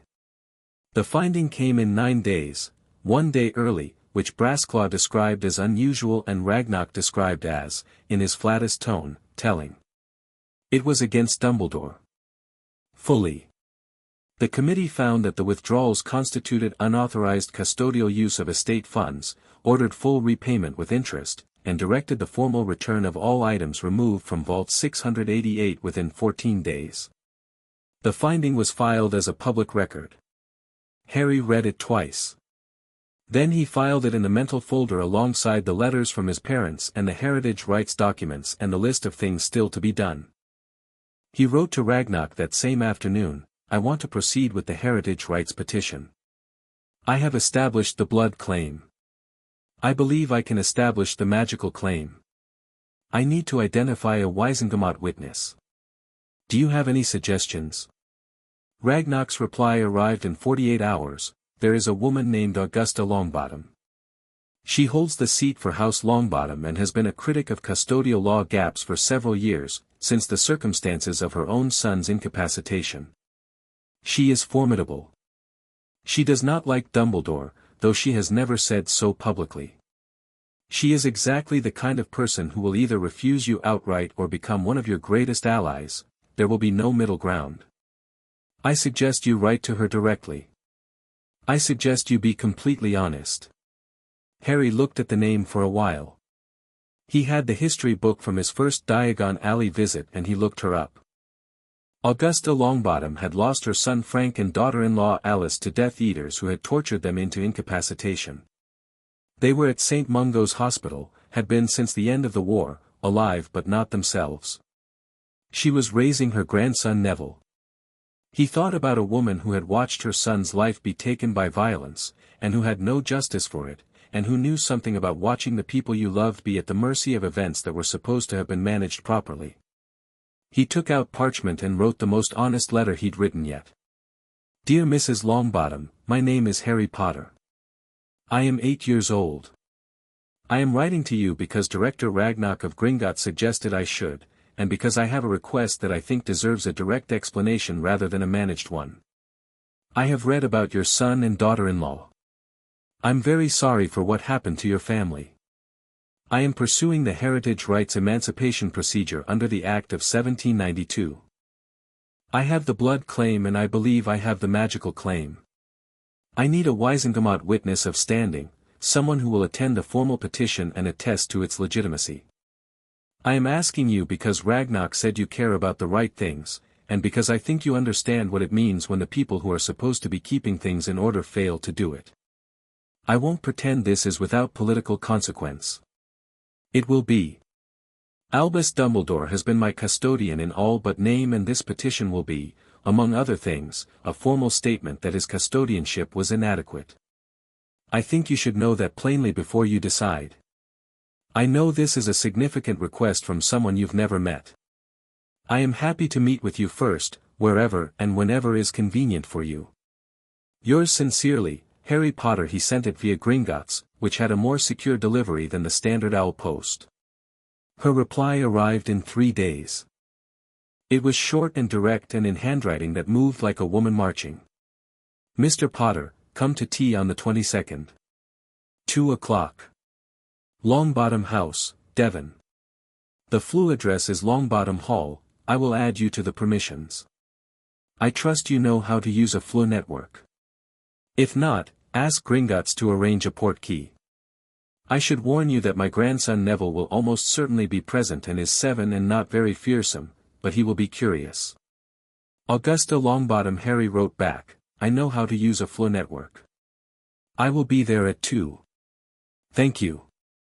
He did not, in fact, know how to use a Floo network. He had 3 days to figure it out. Longbottom House was large and old and absolutely stuffed with the evidence of a family that had been doing important things for a very long time, portraits and display cases and the accumulated weight of a history that hadn't been assembled for show but had simply piled up through generations of people who lived fully. Augusta Longbottom met him in the hall, and she was nothing like the grandmotherly word T had implied. She was tall for a woman her age, and wore robes the color of a bruise, and had the manner of someone who had decided what they thought about you in the first 10 seconds and spent the rest of the conversation confirming it. She looked at Harry, at the ring, at the scar, at his face, and nodded once, as if he'd said something she'd been expecting. Come in, she said. You're prompt. I like prompt. Neville appeared at the bottom of the stairs and stared at Harry with round brown eyes that were simultaneously terrified and fascinated in equal measure. He was 7, a bit stocky, with the look of a boy who worried about everything and had been doing it for a long time. Gran says you're Harry Potter, Neville said. Yes, Harry said. The Harry Potter. I think so, Harry said. Are there others? Neville considered this with unexpected seriousness. I don't know, he said finally, which was a more honest answer than most people would give, and Harry decided on the spot that he liked Neville Longbottom. Tea was served in a sitting room that had 3 portraits on one wall and a window overlooking a garden that was doing things gardens shouldn't, and Augusta sat across from Harry with the straight back of a woman who had decided this meeting was going to be conducted properly and poured tea with the decisive efficiency of someone who didn't believe in half measures. Tell me about the heritage rights, she said. Not tell me about yourself or how have you been. Straight to it. Harry told her. All of it, the financial emancipation, the withdrawal evidence, the Wisingamot inquiry, the recovery demand, the letters from his parents, Penhallow, the magical demonstration. He talked for about 20 minutes without being interrupted, which he suspected was a significant courtesy from a woman who had a lot of opinions she was exercising restraint about. When he finished, Augusta was quiet for a moment. She poured more tea. And Sirius Black, she said. You mentioned him in a letter. Not in the letter I sent you. She looked at him sharply. No. Ragnarok mentioned it when I called him. After your letter. She set down the teapot. You're planning to pursue a post-conviction review. Yes. After the heritage rights, when I have standing to petition. Augusta looked at him with an expression that was something between calculated and personal, the expression of a woman being asked to do something she wanted to do and was assessing the risk of. Sirius Black was my son's friend, she said. And Frank was my son, and Frank is, she stopped. Just a moment. Then, I never believed Black was the traitor. Neither did Frank. But by the time I had any ability to act, he was in Azkaban and the war was over and everyone was, she paused again, relieved. Too relieved to look closely at anything. Harry waited. If you're wrong about Black, she said. If he is guilty. Then the review confirms it, Harry said. And justice has been done properly instead of summarily. Either way, the law is what it says it is. Augusta looked at him for a long moment. Behind her, Neville had appeared in the doorway, listening. I'll witness the heritage rights petition, Augusta said. I'll need to see the full documentation. And I'll want the magical demonstration to be convincing, the Wisingamot Committee for Emancipation Proceedings is not impressed by party tricks. I know, Harry said. You're 8, she said. I'm aware, Harry said. She almost smiled. It was a precise, controlled almost smile, quickly managed, but it was there. When did you want to file? Spring, Harry said. I want to be emancipated before autumn so that when the ministry begins formal proceedings on the audit case, I'm present in my own name and not as a minor with a bank representative. Augusta nodded. Once, decisive. Spring it is. She looked at him steadily. Ragnarok was right about you. What did he say? He said you were the least helpless child he'd ever met, Augusta said. I think that was a compliment. I think so too, Harry said. He looked across the room at Neville, who was still in the doorway. Do you want to come in? Harry said. Neville came in. He sat on the end of the settee near Harry's chair and looked at everything on the table with the expression of someone trying to understand a situation by examining its objects. Gran says Dumbledore did something wrong, Neville said. Neville, Augusta said. It's all right, Harry said. He looked at Neville. Yes. He did. But it's being sorted. Neville thought about this. Are you going to be all right? He said, with the directness of a 7-year-old who had not yet learned to dress questions up. Yes, Harry said, and meant it. Are you? Neville looked surprised to be asked. Then he looked like he was genuinely thinking about it. I think so, he said finally. Gran's very good at sorting things. Harry looked at Augusta, who was watching Neville with the particular expression of a woman who would pull the world apart with her hands if that was what her family needed. I can see that, Harry said. He went back to Surrey on the late train, the October dark outside the window, the fields turning to suburb as London pulled him back. He thought about the pieces now in motion. The audit finding. The recovery demand, now legally binding. Augusta Longbottom and the heritage rights in spring. And beyond that, carefully, the question of Sirius Black. He was 9 months away from the heritage rights. If it went well, and he was going to make sure it went well, he would have a Wisingamot seat, full legal emancipation, and standing to file anything he needed to file. And somewhere under all the legal maneuvering and the financial documents and the Wisingamot procedure, there was the simpler, more urgent fact that had lived in him since he'd read his father's letter for the first time in a vault under London: find him. Sirius Black had been sitting in Azkaban for 7 years. He'd gone in when Harry was 1. He had never had a trial. Harry looked at his reflection in the dark train window, the small shape of himself, the ring catching the carriage light. I'm coming, he thought. Hold on. The train rocked on through the dark. Chapter 4, Fire in Old Houses. The spring came in like it meant something. March in Surrey was all grey skies and half-hearted rain and the particular bleakness of a season that hadn't committed yet, but Harry woke up on the morning of the 15th with the clean feeling of a day that was going to matter, which was better than any kind of weather. He dressed carefully, new clothes, bought in Diagon Alley the previous autumn, the first things he'd owned that had been purchased specifically for him and fit properly. Dark trousers, a grey shirt, good shoes. He put on the Potter ring and looked at himself in the small mirror above the box room's dresser and thought, all right then. He'd been preparing for this since October. The heritage rights petition had been filed in January, through Brasclaw, who had been characteristically precise about it, 3 separate submissions to the Wisingamot clerk's office, each one cross-referenced with the financial emancipation documentation, the audit committee finding, and a formal attestation from Augusta Longbottom that she would serve as witness.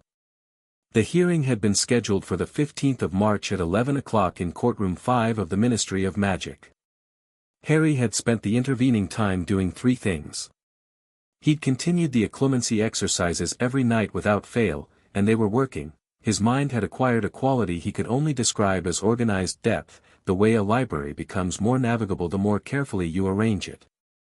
He'd been practicing wandless magic at Penhallow on 2 further visits, with Charles's portrait coaching him through exercises that were technically too advanced for a child but that Harry managed because he approached them the same way he approached everything, methodically, without panic, one piece at a time. And he'd been reading the magical law books section on Wisengamot proceedings until he could recite the relevant statutes from memory. He'd also been writing letters. To Ragnarok, mostly, but also one more letter to Augusta, comparing notes on the ritual requirements, and one unexpected correspondence, brief, careful, somewhat exploratory, with someone Charles's portrait had suggested, Nicholas Flamel, who was very old and very quiet and apparently had known his grandparents. Flamel had replied in handwriting so fine it was nearly illegible, "I knew your grandfather well, and your grandmother better. Your parents I met only twice. If you are as your grandfather described the family magic, then what happened on Halloween 1981 will make considerably more sense once you're old enough to examine it properly. Come and see me when the legal business is settled. I find I am curious about you." Harry had replied, "I will. Thank you." He didn't mention the correspondence to anyone except Ragnarok, who had simply noted it with the expression of someone filing a relevant fact. He was 9 years old. He'd been 9 since July. He went to school and ate his meals and read his books and built his staircase, step by deliberate step, and the morning of the 15th of March arrived and he was ready. He told Aunt Petunia he was going to London. She stood in the kitchen doorway and watched him pick up his bag and she said, in the constrained way she developed for these conversations, "Will you be back for dinner?" "Probably late," Harry said. "Don't wait." She nodded. She'd stopped asking why he was going, or where specifically, around Christmas. There had been a letter from Gringotts in November, the formal notification of the audit committee finding going public, and whatever she'd read in it had completed the quiet rearrangement that had been happening in her behavior since July of 2 years ago. She fed him properly now. She didn't lock him in anywhere. She answered his questions about his mother, sometimes, in short careful sentences that were clearly painful but clearly given because she'd decided they were owed. He didn't push her on it. He stored what she gave him and left the rest. "Harry," she said, as he was at the front door. He looked back. "Be careful," she said. It came out stiff, like words she'd had to practice, but it was real underneath the stiffness. "I will," he said. He meant it, which probably came through. Ragnarok was at the ministry entrance when Harry arrived, which was the second time the director had come personally to something, and which meant, Harry had come to understand, that Ragnarok considered this significant enough to warrant his physical presence and the statement that made. Augusta arrived 2 minutes later, in robes the color of thunderclouds, with the bearing of a woman who had been walking into important rooms for 40 years and had never once found the experience intimidating. She looked at Harry, assessed him in 3 seconds, and nodded. "You look appropriate," she said. "Thank you," Harry said. "So do you." She almost smiled again. She was getting slightly better at suppressing it, which meant Harry was getting slightly better at provoking it. Brassclaw was already inside, had probably been inside for an hour, because Brassclaw was the kind of professional who treated arriving early as a tactical position rather than a courtesy. He fell into step beside them as they moved through the atrium toward the lifts, handing Harry a sheaf of documents without preamble. "The Committee for Emancipation Proceedings is 3 members, Brassclaw said, talking at a pace that assumed Harry was keeping up, which he was. Titus Fairweather, sympathetic to noble house interests, procedurally rigorous. Hepzibah Greengrass, skeptical of early emancipation on principle, but responds to clean evidence. And Alastair Moody." Harry looked up at that last name. Moody, he'd read about Moody in the history books. An Auror, one of the most effective the ministry had ever produced, responsible for a significant number of the Death Eater captures after the war. Not someone who did things carelessly. "Moody is on the Emancipation Committee?" Harry said. "He was added 2 weeks ago," Ragnarok said, with the measured tone of noting something that required assessment. "He is not a political appointment. Moody tends to be wherever things are actually happening. That's either very good or very complicated, Harry said. Often both, Ragnarok said. Courtroom 5 was smaller than the audit committee room but more formal, tiered stone seating in a semicircle, the committee bench at the head, the petitioner's area at the center with a single chair and an open floor. The room was built to make the person in the middle feel watched, which Harry thought was probably intentional and probably worked on most people. The seats were full. More than he'd expected. Word had gotten out, somehow, or not somehow, because these things always got out in a world this small and this interconnected, that Harry Potter was petitioning for heritage rights emancipation, and apparently that was sufficiently interesting to bring in observers. He recognized a few faces from the audit committee hearing. There were several people he didn't know, watching him with the range of expressions that being a famous name attracted, curiosity, speculation, a few that were harder to read. And in the upper tier, sitting with the careful stillness of a man who had been somewhere much longer than his arrival suggested, was Albus Dumbledore. Harry had seen pictures of him in the history books, the long white hair and beard, the half-moon glasses, the robes that always seemed to be a slightly impractical color. In person, he was larger than the pictures made him seem, not in physical size but in the particular weight of presence that people accumulate when they've been important for a very long time. His eyes, behind the half-moon glasses, were the particular blue of deep water, and they found Harry the moment Harry came through the door and stayed on him with the focused patience of someone who had decided this required their full attention. Harry looked at him for exactly the time it took to identify him and confirm what he was seeing. Then he looked away and sat down in the petitioner's chair and arranged his documents on the small table beside it. He felt the gaze continue from the upper tier. He didn't look back. Augusta took her position as witness at the side of the room, and the 3 committee members filed in, and Titus Fairweather called the proceedings to order with the brisk efficiency of someone who had a full schedule. The first part was documentation. Brassclaw presented the blood verification, the same bloodline parchment from Harry's first Gringotts visit, certified and filed. He presented the financial emancipation records. He presented the Heritage Rights Act provisions and the specific subsections applicable to Harry's case, with legal citations going back to the original 1792 case. Fairweather asked several precise questions, all of which Brassclaw answered. Hepzibah Greengrass asked whether the petitioner's age constituted an unprecedented application of the Act, to which Brassclaw replied that it constituted the 3rd youngest application in documented history, and that the 2 younger ones had both been upheld, with citations. Then Moody spoke. He'd been quiet until then, watching the proceedings with a single eye, the other being the magical one, spinning in its socket with the controlled randomness of something that was always looking in 2 directions, and his voice, when it came, had the quality of someone who communicated primarily by cutting through. The documentation is thorough, Moody said. I have questions about the magical claim. He looked at Harry directly. The Act requires demonstration of active connection to family magic. Not theoretical. Not inherited. Active. He paused. What can you do, son? The word son came out rough and not particularly paternal, more like the term a soldier uses for someone younger who is in the field and therefore deserves to be addressed as real. Harry took it as it was intended. I've been practicing wandless magic for over a year, Harry said. I can demonstrate. Then demonstrate, Moody said. What would you like to see? Harry said. Moody studied him. Something moved in his expression. Not surprise, exactly, but the recalibration of an expectation. He'd expected hesitation, Harry suspected, and he hadn't gotten it. Something that requires precision, Moody said. Precision, not power. Any fool can break something. Show me control. Harry looked around the room.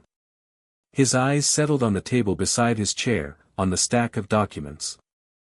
He looked at the top page, the blood verification parchment, and without touching it, without gesturing, without any visible indication of effort, he lifted it from the stack, held it in the air 3 feet from the table, rotated it precisely 90 degrees, and set it back down. Not dramatic. Not showy. Exactly as asked, precise. The room was very quiet. Moody looked at the parchment, then at Harry. "How long have you been doing that?" he said. "Controllably." "About 8 months," Harry said. "I was doing it accidentally before that." "Accidentally," Moody repeated. "Operating to the school roof when my cousin was chasing me," Harry said. "Regrowing a haircut overnight. The usual." "Operating," Fairweather said, leaning forward. "You said operating." "Short distance," Harry said. "I didn't know that was what it was at the time." The committee exchanged a look. Not alarmed, something more engaged than that. "The family magic," Augusta said from her position at the side, with the authority of a witness who had the right to speak and was using it precisely. "House Potter has a documented affinity with protective magic and with transformation. What you are seeing is not unusual in the context of this bloodline's history. What is unusual is the degree of control in a child of this age, which I suggest is directly attributable to the fact that he has been developing it without guidance, without a wand, and under circumstances that required him to rely entirely on himself." Hepzibah Greengrass said, with the tone of someone adjusting a position, "The committee would like to see one more demonstration." Harry waited. "Something protective," Greengrass said. "Given what the witness has said about the family affinity." Harry thought about this for a moment. He thought about what his mother's letter had said, "Magic responds to you differently." He thought about what Charles had told him at Penhallow, "It is woven into you." He thought about the exercises he'd been doing for months, and about the thing he'd discovered about 6 weeks ago that he hadn't told anyone yet because he hadn't known when it would be relevant.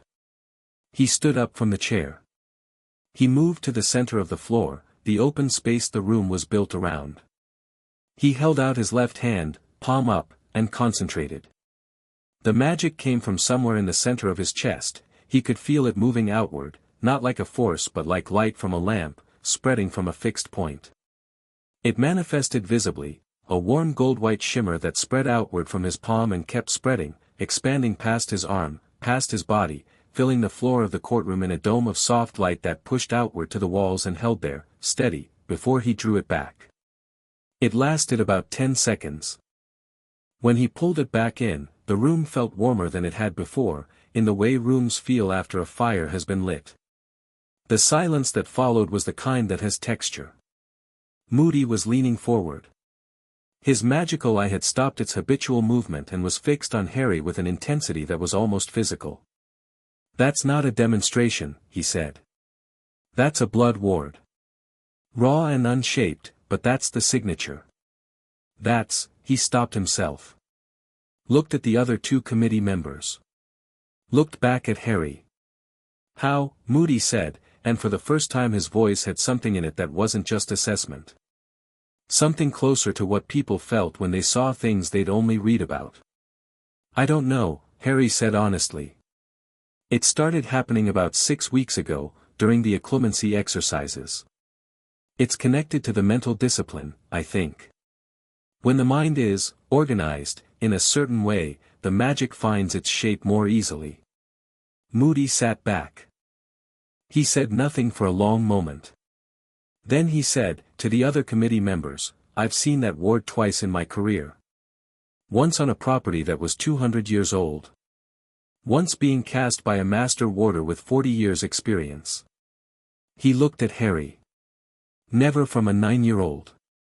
"I'm aware that's unusual," Harry said. "Most unusual things worry me," Moody said. "This one," he stopped again. Shook his head slightly, which from Moody seemed equivalent to a lengthy speech about being impressed. "Vote," he said, to his colleagues. It was unanimous. Fairweather delivered the finding in the formal language of Wisingamot proceedings, citing the blood claim, the demonstrated magical connection, the documented evidence of fraudulent custodianship, and the witness attestation of Augusta Longbottom, and formally granted Harry James Potter full heritage rights emancipation under the Act of 1792, to take effect immediately. A second document was produced, the formal activation of the Potter-Wisingamot seat, vacant since October 1981, restored to the House of Potter in the person of the emancipated heir. Harry signed it. The ring on his right hand warmed when the quill touched the parchment, a brief pulse of gold red that faded as quickly as it came, and something in the room shifted in the way that things shift when formal magic recognizes something it has been waiting to recognize. Harry was now, in all matters of wizarding law, an adult. He was 9 years old and he was legally an adult in wizarding Britain, and he stood in the center of courtroom 5 with that knowledge settling into him, and he felt not triumphant, exactly, but right. The way you feel when a calculation resolves correctly. Augusta signed the witness documents and caught Harry's eye across the room with an expression that was the fullest version he'd seen yet of the almost smile, not contained this time, just briefly real, and directed at him with the particular warmth of a woman who doesn't give it easily. Brassclaw collected the papers with satisfied efficiency. Ragnarok stood near the door with his hands folded and his expression in that characteristic state of saying nothing while communicating quite a lot. And Dumbledore came down from the upper tier. Harry had expected it. He'd been aware of the gaze from the upper seats throughout the entire proceeding, steady and patient, and he'd known it would end here, like this, the two of them in the same room with the formalities done and the space cleared for what came next. He'd prepared for it. He'd been building toward it for 2 years. Dumbledore moved through the emptying room with the unhurried ease of a man who had never once in his adult life felt the need to rush toward anything, and people moved out of his way in the unconscious manner of water finding the path of least resistance. He stopped 10 feet from Harry, and the half-moon glasses caught the light, and those deep-water eyes looked at Harry with an expression that was, and this was the thing Harry had not entirely anticipated, genuinely warm. Not calculating. Not defensive. Not the careful courtesy of his letter. Warm. The specific warmth of a very old man looking at a child and seeing something he recognizes and cares about. Harry, he said. His voice was exactly as it had been described to him, measured, unhurried, with the quality of someone who had never found it necessary to raise it.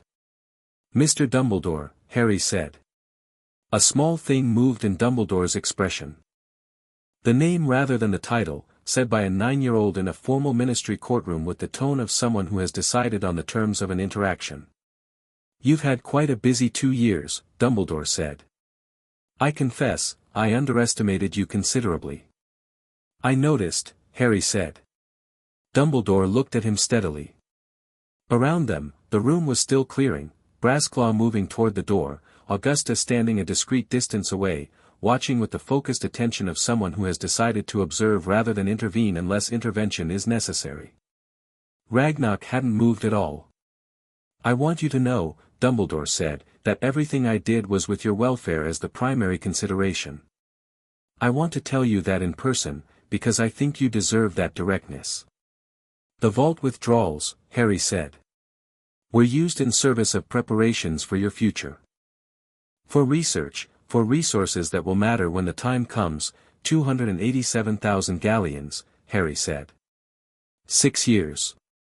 My mother's journals. Her private letters. He kept his voice even. Not cold, not hot. Even. I'm not asking for an explanation. The Wisengamot has already made its finding. I'm noting that those things you're calling preparations were paid for with my family's money, without my family's consent, from a management order you wrote yourself and filed unilaterally without any court sanction. Dumbledore was quiet for a moment. You're angry, he said, with the gentleness of someone responding to an emotion rather than the words it came out of. No, Harry said, which was mostly true. The anger had been processed, filed, made into something useful months ago. What he felt right now was colder and clearer than anger. I'm precise. There's a difference. You remind me of your mother, Dumbledore said, and it came out with a genuine softness, a real reminiscence, and Harry felt the truth of it somewhere underneath the strategy, felt the part of it that wasn't a manipulation but a real thing the man was saying. I know, Harry said. She wrote me a letter. I've read it. Something moved through Dumbledore's face at that, a complex sequence of things, regret visible among them. Harry, he said, and the register shifted slightly, became more direct, more real. There are things in motion that are larger than any vault, larger than legal proceedings. You know this. You've read enough history to understand that Voldemort isn't dead, Harry said. Dumbledore paused. No, he said, after a moment. Not entirely. And when he returns, I'll be prepared, Harry said. On my terms. Not yours. The words landed the way he'd meant them to, not aggressively, but with a finality that was its own kind of force, the finality of a door that has been thoughtfully closed rather than slammed. Dumbledore studied him for a long time. The warmth in his expression hadn't gone, it had complicated itself, layered with things that took up too much space to name easily. You are extraordinary, he said quietly. Even more than I knew. I know what I am, Harry said. I've been finding out on my own. He met the deep-water eyes directly. The items from Vault 688 need to be returned within 14 days, per the Wisengamot order. If they're not, Gringotts will file for a writ of seizure. He paused for one beat. My mother's journals especially. Dumbledore held his gaze for a long moment. Then he inclined his head, not quite a bow, but an acknowledgement, the gesture of a man who has encountered something he can't simply move around and has decided to note it. They will be returned, he said. Thank you, Harry said, which he meant, because courtesy cost nothing and was not the same as trust. Dumbledore turned and walked toward the courtroom doors, and Harry watched him go, and there was a moment just before he reached them when Dumbledore paused, not looking back, and said, Your parents would be proud of you, Harry. Whatever else, I am certain of that. He walked out. Harry stood in the empty room for a moment. The ring was warm on his finger. He thought about his parents and the letters in his bag in a prison in the North Sea, and then he picked up his documents and walked toward the door where Ragnock and Augusta were waiting. Well, Augusta said. He'll return the items, Harry said. I noticed the ring warming, Ragnock said. When you signed the activation document. That degree of response is notable. Is it good? Harry said. It means the magic recognized the signing as legitimate and complete, Ragnock said.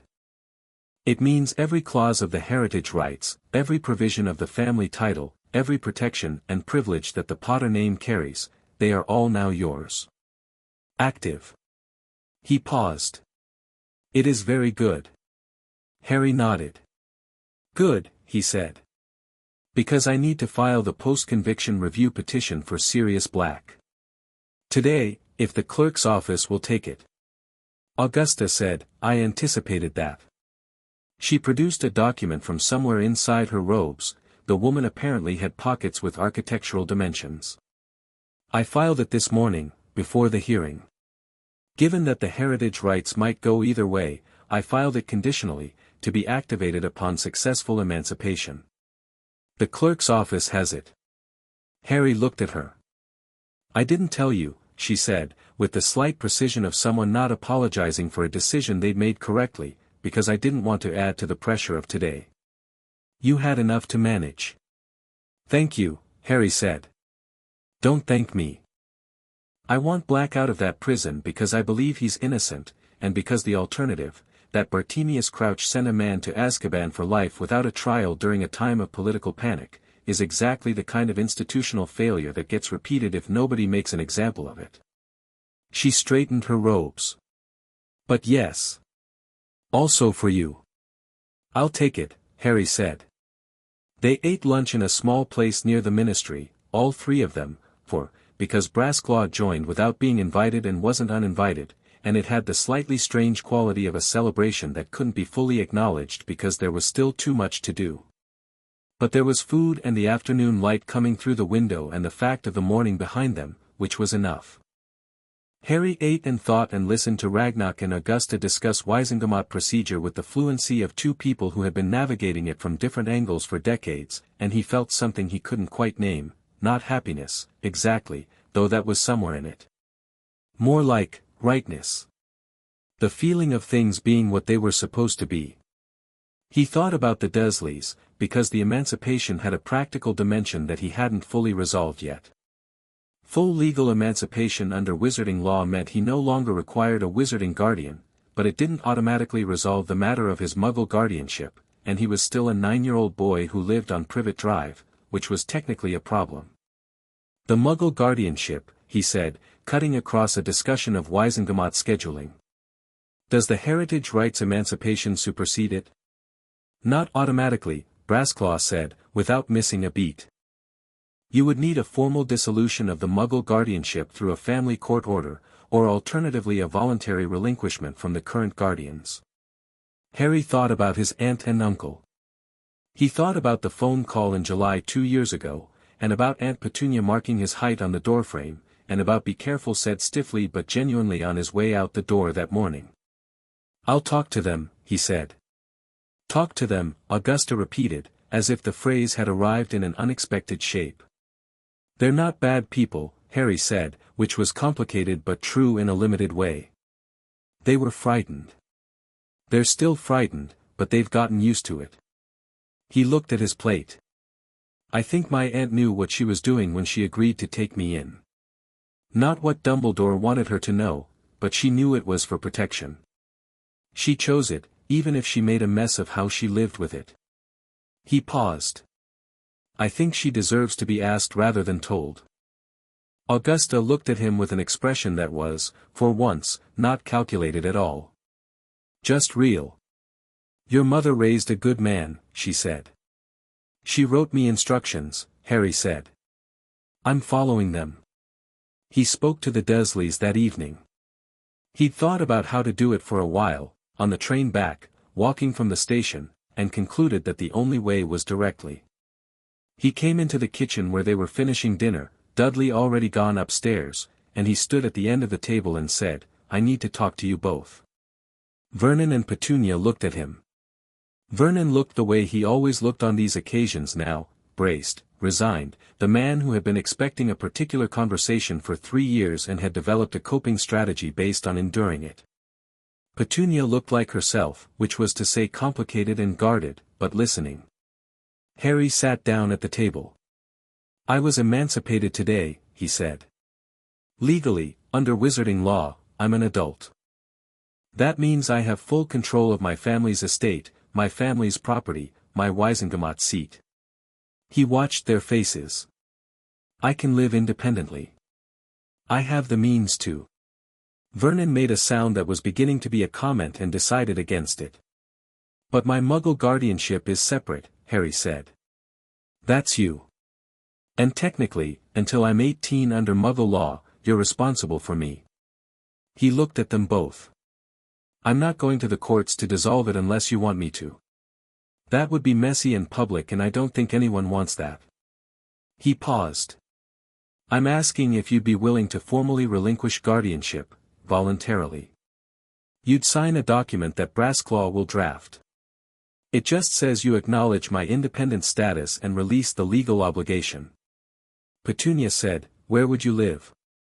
"I have a property in Wales," Harry said. "And a property in Scotland. And Gringotts has guardianship of my financial interests. I'd be all right." Vernon said, "You're 9. "Yes," Harry said. They looked at each other. Vernon's aubergine color was in its moderate range, which for him meant he wasn't panicking. Petunia's hands were folded on the table. "You could stay," Petunia said. Quiet, and careful, and not the way she'd have said it 3 years ago. "You don't have to go." "We're not," she stopped. "I know it hasn't been, I know the cupboard was," she stopped again. Harry looked at her. He thought about being very small in a very dark cupboard. He thought about a 7-year-old boy alone on a train to London because nobody who should have been there was.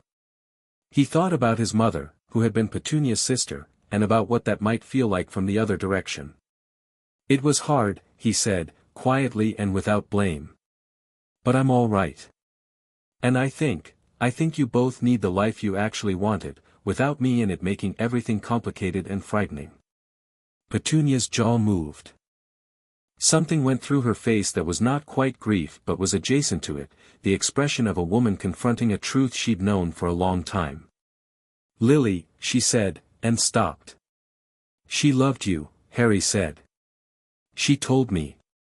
Petunia looked at him sharply. In her letter, Harry said. She wrote about her family. About her sister.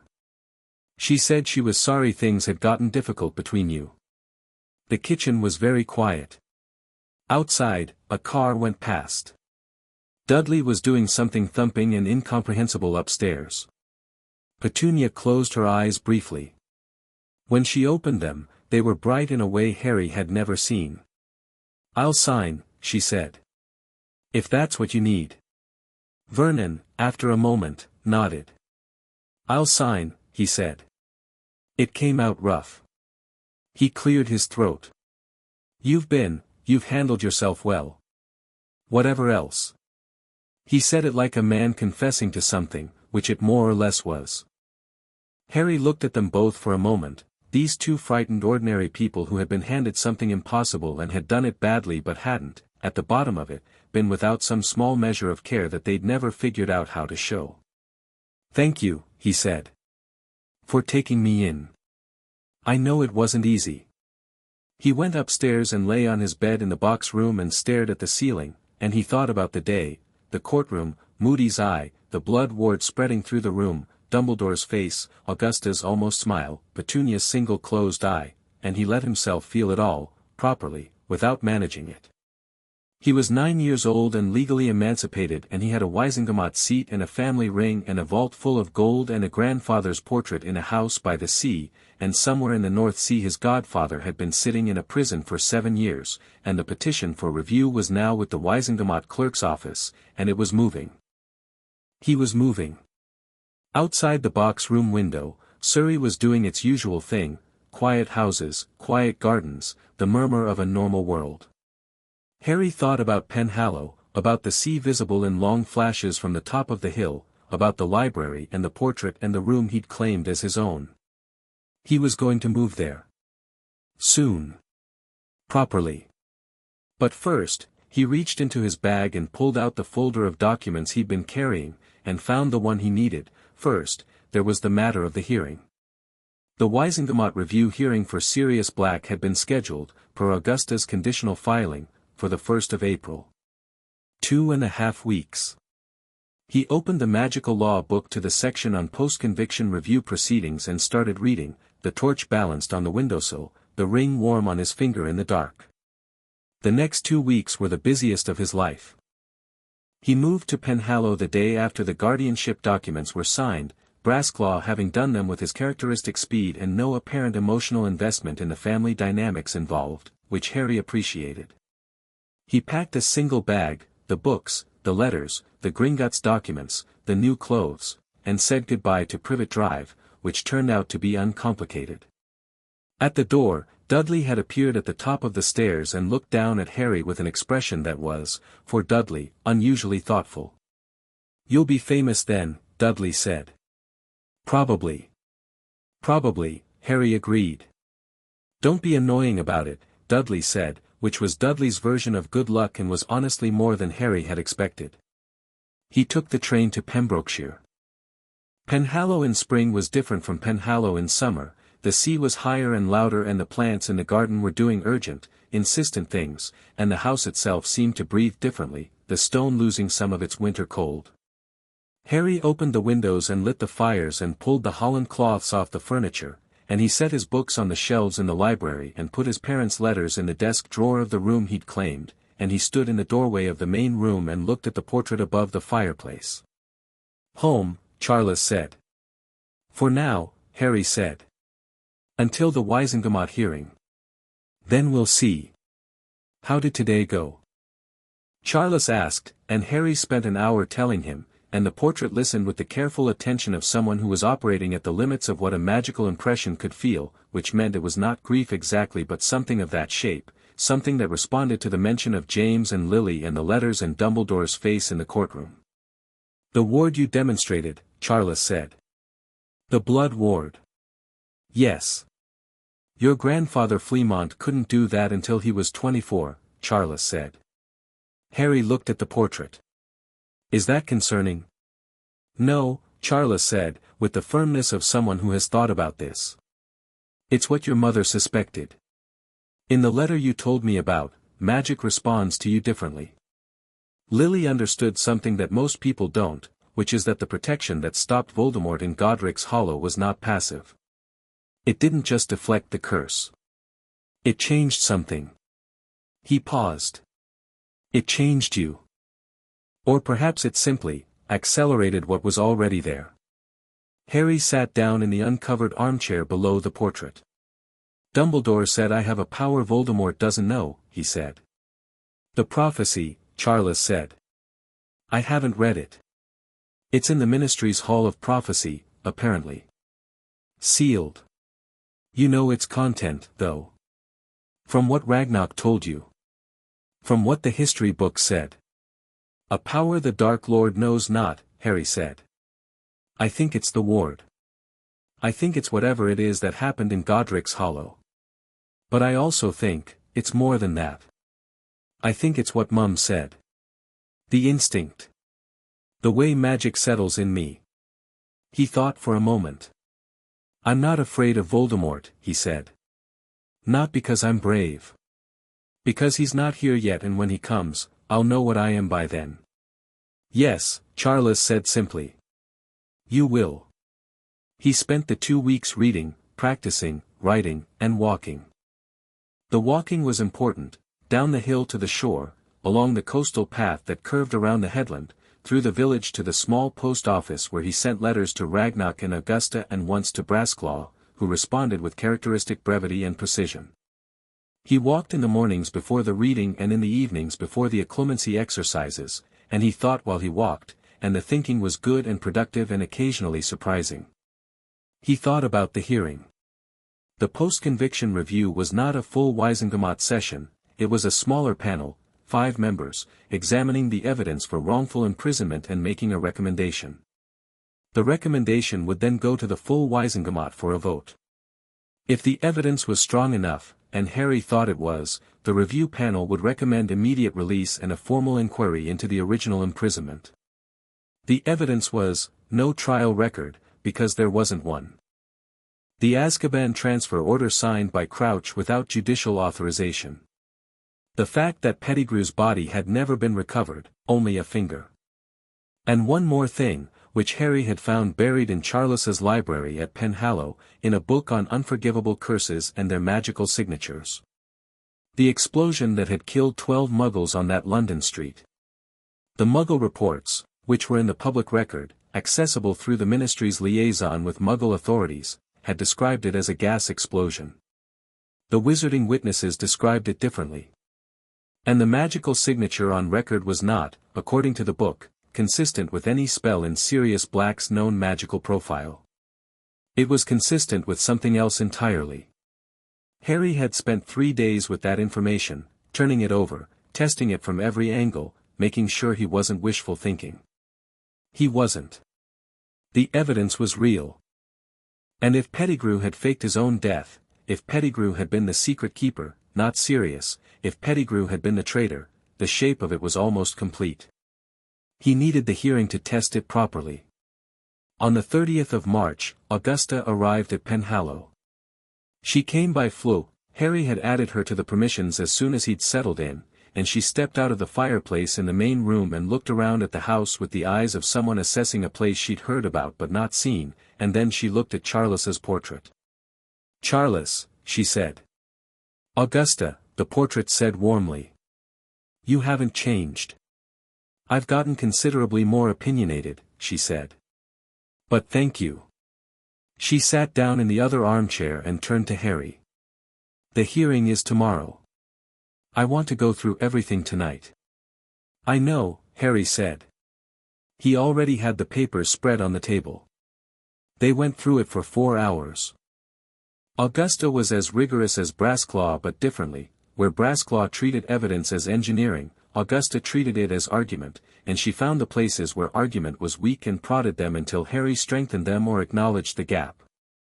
She asked questions from every direction she could think of, including directions that were actively hostile to Harry's position, playing devil's advocate with the focused energy of someone preparing him for a fight. At the end, she sat back and looked at the table full of papers and then at Harry. "You know what happens if this goes the way you think it will," she said. If Pettigrew is identified as the real traitor. If Sirius is innocent. The implications go beyond just releasing one man. I know, Harry said. It means someone failed badly, Augusta said. Crouch. The Aurors.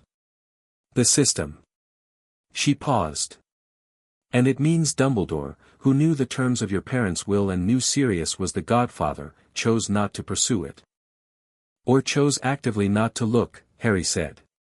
Because Sirius out of prison means a complication. A godfather who takes custody. A Harry who grows up with someone who loved his parents and would tell him the truth. Augusta looked at him. You've thought about that. For a long time, Harry said. Is that why you're doing this? She said. Sirius specifically. Harry thought about his father's letter. Find him. He loves you like you're his own. He thought about a man who had lost everything he loved in a single night and had been sitting in a sea prison for 7 years with no answer and no help. My father asked me to, Harry said. That's the whole reason. Augusta was quiet for a moment. Then she stood up and straightened her robes. Breakfast at 7, she said. We leave at 8. Get some sleep. Thank you, Augusta, Harry said. She paused at the door. You called me Augusta. You've been Augusta to me since October, Harry said. I've just been waiting until it seemed appropriate. The almost smile came fully through this time, not managed, not contained. A real smile, brief and complete. Get some sleep, Harry, she said. He lay in the dark and looked at the ceiling and thought about tomorrow. He thought about a man who had never met him, who had loved his parents, who was sitting in a prison on the edge of the world waiting for something to happen in his direction for once. He thought, tomorrow. He thought about the staircase he'd been building for 2 years. Each step, Gringotts, the audit, the financial emancipation, Penhallow, the heritage rights, the Wisengamot seat, the guardianship, Penhallow again. Tomorrow was the step at the top. Not the end, not by a long way. But the highest step of the first staircase, the one that everything else had been climbing toward. He closed his eyes. He slept easily, the way you sleep when you've been building something solid. Chapter 5. The War Before the War. The Wisengamot hearing room was not the intimate courtroom of the heritage rights proceeding. It was the full chamber, tiered stone seats climbing in a semicircle to nearly 30 feet overhead, the walls hung with tapestries of deep purple and gold that had been there since before anyone currently sitting in them had been born, the air carrying the particular weight of a room where serious things had been decided for a very long time. Harry had read about it. Reading about it had not fully prepared him for the physical reality of standing in the center of it and feeling several hundred years of accumulated institutional gravity pressing down from every direction. He stood it well. The public seats were full, which he'd been told to expect but which was still something to absorb, the faces and the tears, the rustle and murmur of a crowd settling into the particular alertness of people who know they are about to witness something. He recognized several faces. Amelia Bones, there in an official capacity as head of the DMLE, which oversaw prisoner matters. Tiberius Ogden, from the audit hearing, watching Harry with the expression of a man who had adjusted his expectations significantly and was now recalibrating towards something more cautious. And others, witches and wizards of various ages and prominence, some of whom Harry knew from the history book and some he didn't yet. Augusta sat with the Wisengamot members in the formal seating, robes perfect, back straight, face doing nothing at all except looking attentive, which was itself a political statement. She had recused herself from voting on this particular matter since she was connected to the petitioner, but she was there in her seat, visible, making it clear whose side of the room she was on without saying a word. Ragnarok stood at the side of the chamber with Brassclaw, and Brassclaw had a briefcase that probably weighed as much as Harry did. And Dumbledore was there, in the upper tier, in the same position as before. Different robes, deep blue today, with silver stars, but the same stillness, the same patient blue eyes finding Harry immediately. Harry noted him, nodded once, a courtesy, no more, and looked away.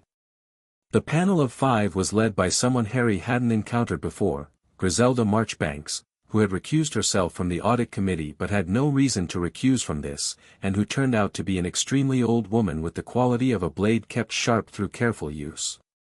She called the proceedings to order with one sharp tap of her wand on the bench and 3 words, "The matter stands." Brassclaw presented the case. He did it the way he did everything, with an economy that was its own kind of violence, each point a clean cut. The absence of any trial record.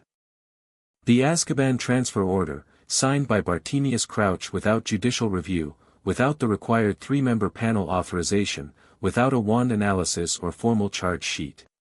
The relevant statute, International Statute of Wizarding Law, Article 14, which required that any sentence of Azkaban for a term exceeding 1 year had to be passed by a minimum of 3 sitting Wizengamot members with full evidence review. None of that had happened.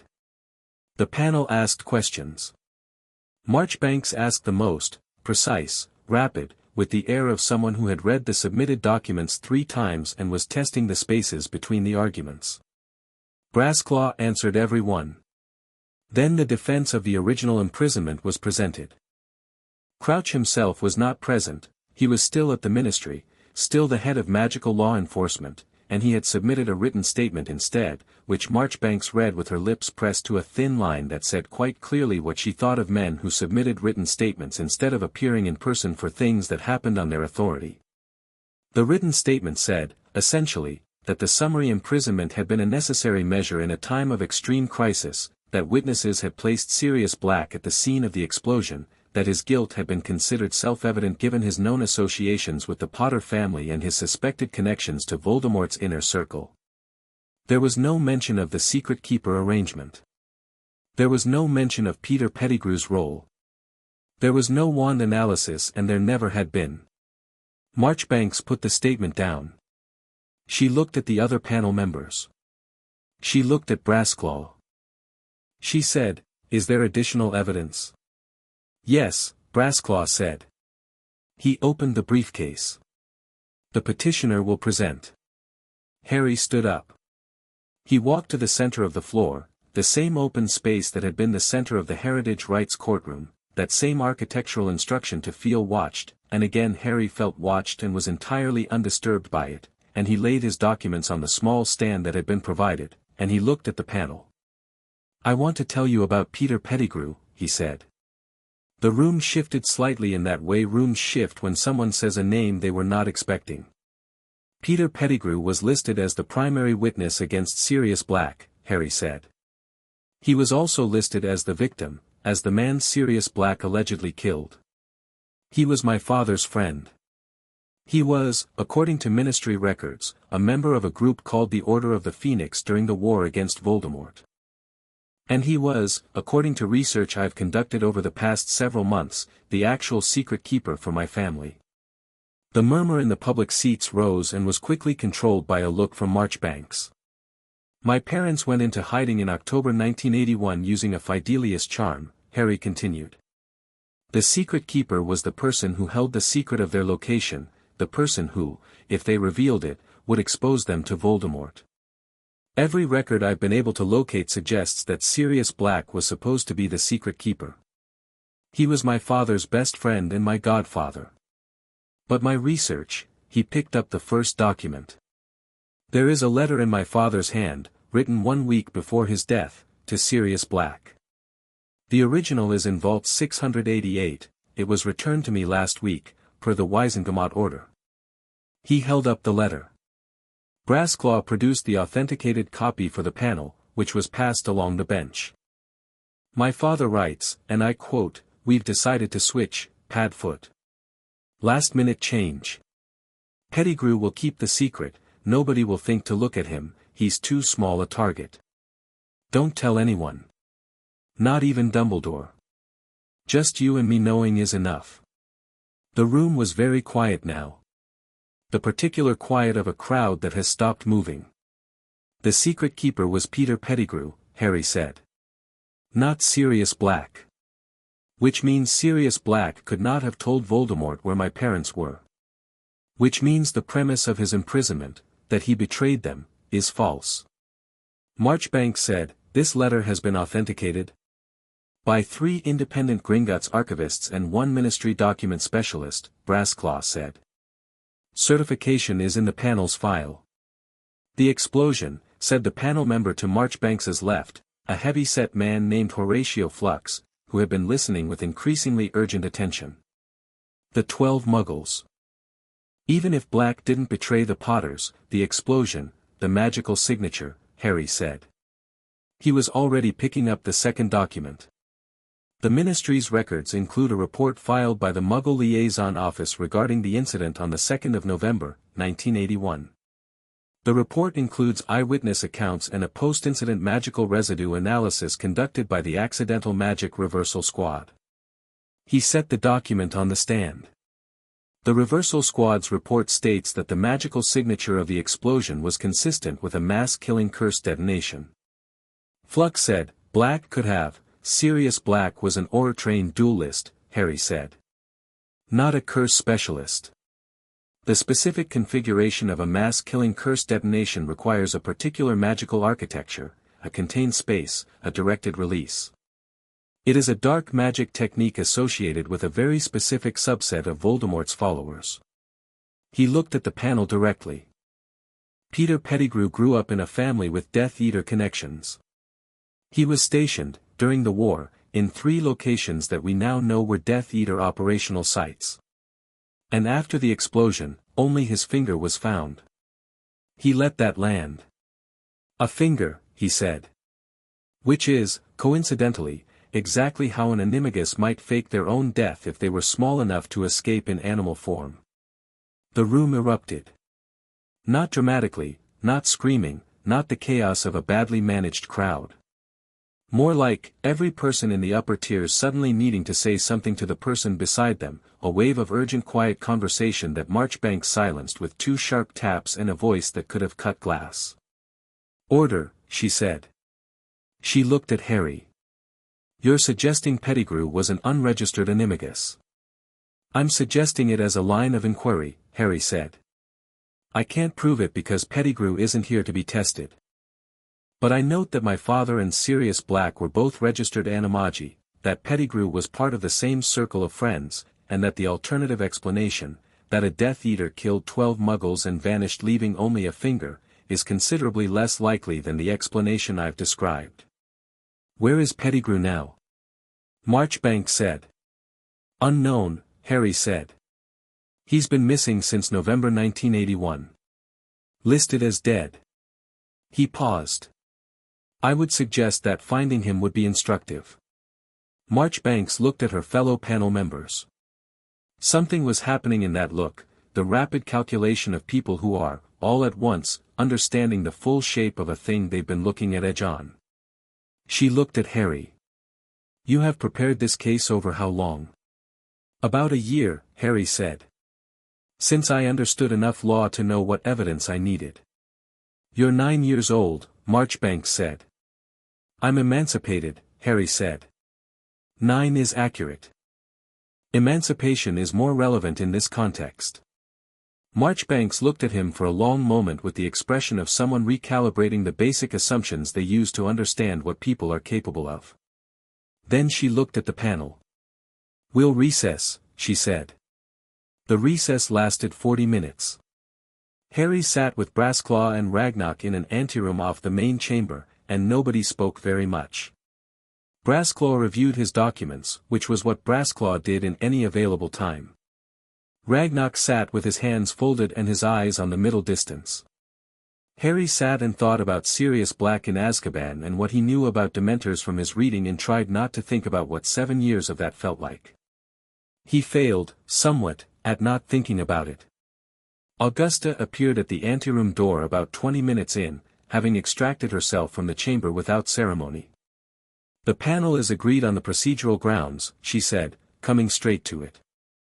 No trial, no authorization, clear violation of Article 14. That's the easy part. She sat down in the remaining chair. The question is whether they'll recommend immediate release or a full inquiry first. I want immediate release, Harry said. I know, Augusta said. The argument for inquiry is that if Pettigrew is found and the full treason charge is reversed, the release is cleaner. The argument against is that inquiries take months and Sirius Black has been in Azkaban for 7 years already. 7 years and 5 months, Harry said. Augusta looked at him. Yes. I want immediate release, Harry said again. The inquiry can run in parallel. He shouldn't spend another month in there while the Ministry decides how to do its paperwork. The panel may not agree, Ragnarok said. Then I'll make the argument, Harry said. If they come back with conditional release pending inquiry, I'll speak. You've already spoken, Brassclaw said, not looking up from his documents. I'll speak again, Harry said. Brassclaw did look up, then. He studied Harry for a moment with those assessing eyes. Then he said, if you speak again, keep it short. You've made your case. Additional argument from the petitioner at this stage looks like pressure, not evidence. 1 sentence, Harry said. I'll keep it to 1 sentence. Brassclaw considered. All right, he said, which from Brassclaw was something close to endorsement. They came back in at 41 minutes. Marchbanks called the chamber to order and delivered the panel's finding in the measured cadences of formal Wisengamot language, and Harry listened through the procedural preamble for the operative words. The panel found that the imprisonment of Sirius Orion Black in November 1981 had been effected without the statutory authorization required under Article 14, and was therefore unlawful. The panel further found that the evidence presented regarding the Fidelius charm arrangement constituted a significant challenge to the evidentiary basis for Black's imprisonment, sufficient to warrant a full inquiry into the matter of his guilt. The panel recommended release from Azkaban pending the outcome of the inquiry, with the condition that Black submit to a formal ministry interview within 30 days of release. Conditional release, Marchbanks said. Pending inquiry. Harry stood up. Brassclaw did not look at him. He was very carefully not looking at him, which Harry took as 1 sentence. The inquiry can take whatever time it needs, Harry said. But I'd ask the panel to note that the condition being imposed on a man who was unlawfully imprisoned is that he must comply with the institution that unlawfully imprisoned him.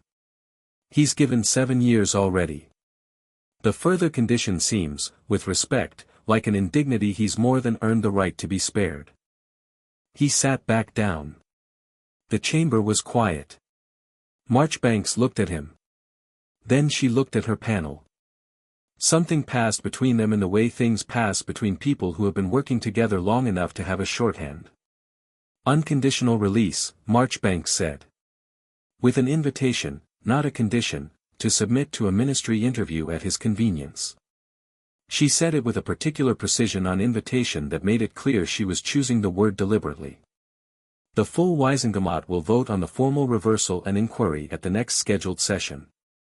The panel's recommendation will be that the reversal is confirmed and the inquiry conducted into the role of Peter Pettigrew and the authorization process of the original imprisonment. She paused. The prisoner will be released today. The room erupted properly this time. Harry didn't go to Azkaban. It wasn't the right thing to do, he decided. Sirius Black didn't know him. Sirius Black had spent 7 years in a prison being drained of everything good, and the right way to meet him wasn't in a boat on the North Sea with ministry officials present and the full weight of the release proceedings pressing down. That wasn't meeting someone. That was a spectacle. What Harry did instead was go back to Penhallow and write a letter. He sat at the desk in the library, the sea visible in the long window, and he thought about what he knew about his godfather, the portrait stories, the scraps from Charles, his father's letter, the word Padfoot, and he thought about what he would want, if he were the one coming out. Dear Sirius, my name is Harry Potter. I'm James and Lily's son. I know that means you know who I am, or at least who I'm supposed to be. I filed the review petition. I'm sorry it took this long. I only found out about everything 2 years ago. I was at Gringotts and they told me. Before that, nobody had. I don't know what you need right now. I don't know if you want to meet me immediately or if you need time, or both, or neither. I don't want to push anything. But I want you to know that I know you're innocent. Not because I assumed it, because I found the evidence and I followed it. My dad left me a letter. He told me to find you. There's a house in Wales called Penhallow. It's ours, the Potter family's. It's by the sea and it's quiet and there's no one there except me and my grandfather's portrait. You're welcome here, whenever and if ever you want. Harry. He folded it and sent it via the pewter Gringotts owl, which seemed right for something important. Then he went for a walk down to the sea, because the day had been enormous and it needed to be walked off. The response came 3 days later. The handwriting was shaky, noticeably, in a way that made something tighten in Harry's chest, because he understood what 7 years of Dementors did to a person's fine motor control, but it was legible and it was clear, and it said, "Harry, I don't know how to write this letter properly so I'm just going to write it.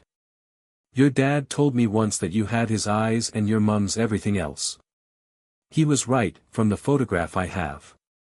I would like to come to Wales. Not right away. I need a week or two. The ministry healers are they're trying. I remember you.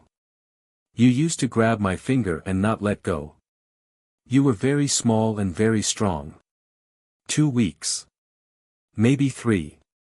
Serious. Harry read it twice. He pressed his thumb to the Potter ring without thinking, the warm weight of it steadying. He wrote back, "Take all the time you need.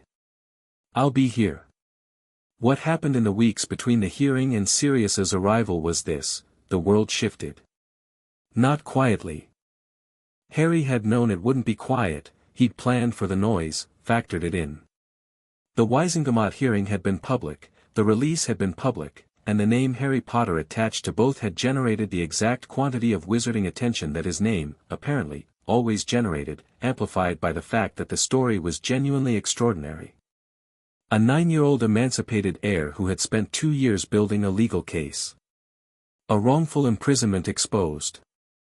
A former ministry official implicated in summary justice. The wizarding press was having the time of its life. Harry didn't speak to any reporters, he had a blanket policy, communicated through Brassclaw, that he would not be interviewed and that any quotes attributed to him without his documented consent would be subject to a formal complaint. This produced a burst of frustrated creativity from the press that resulted in several articles that were pieced together from public records and committee findings, all of which were broadly accurate because there was enough truth available that invention wasn't necessary.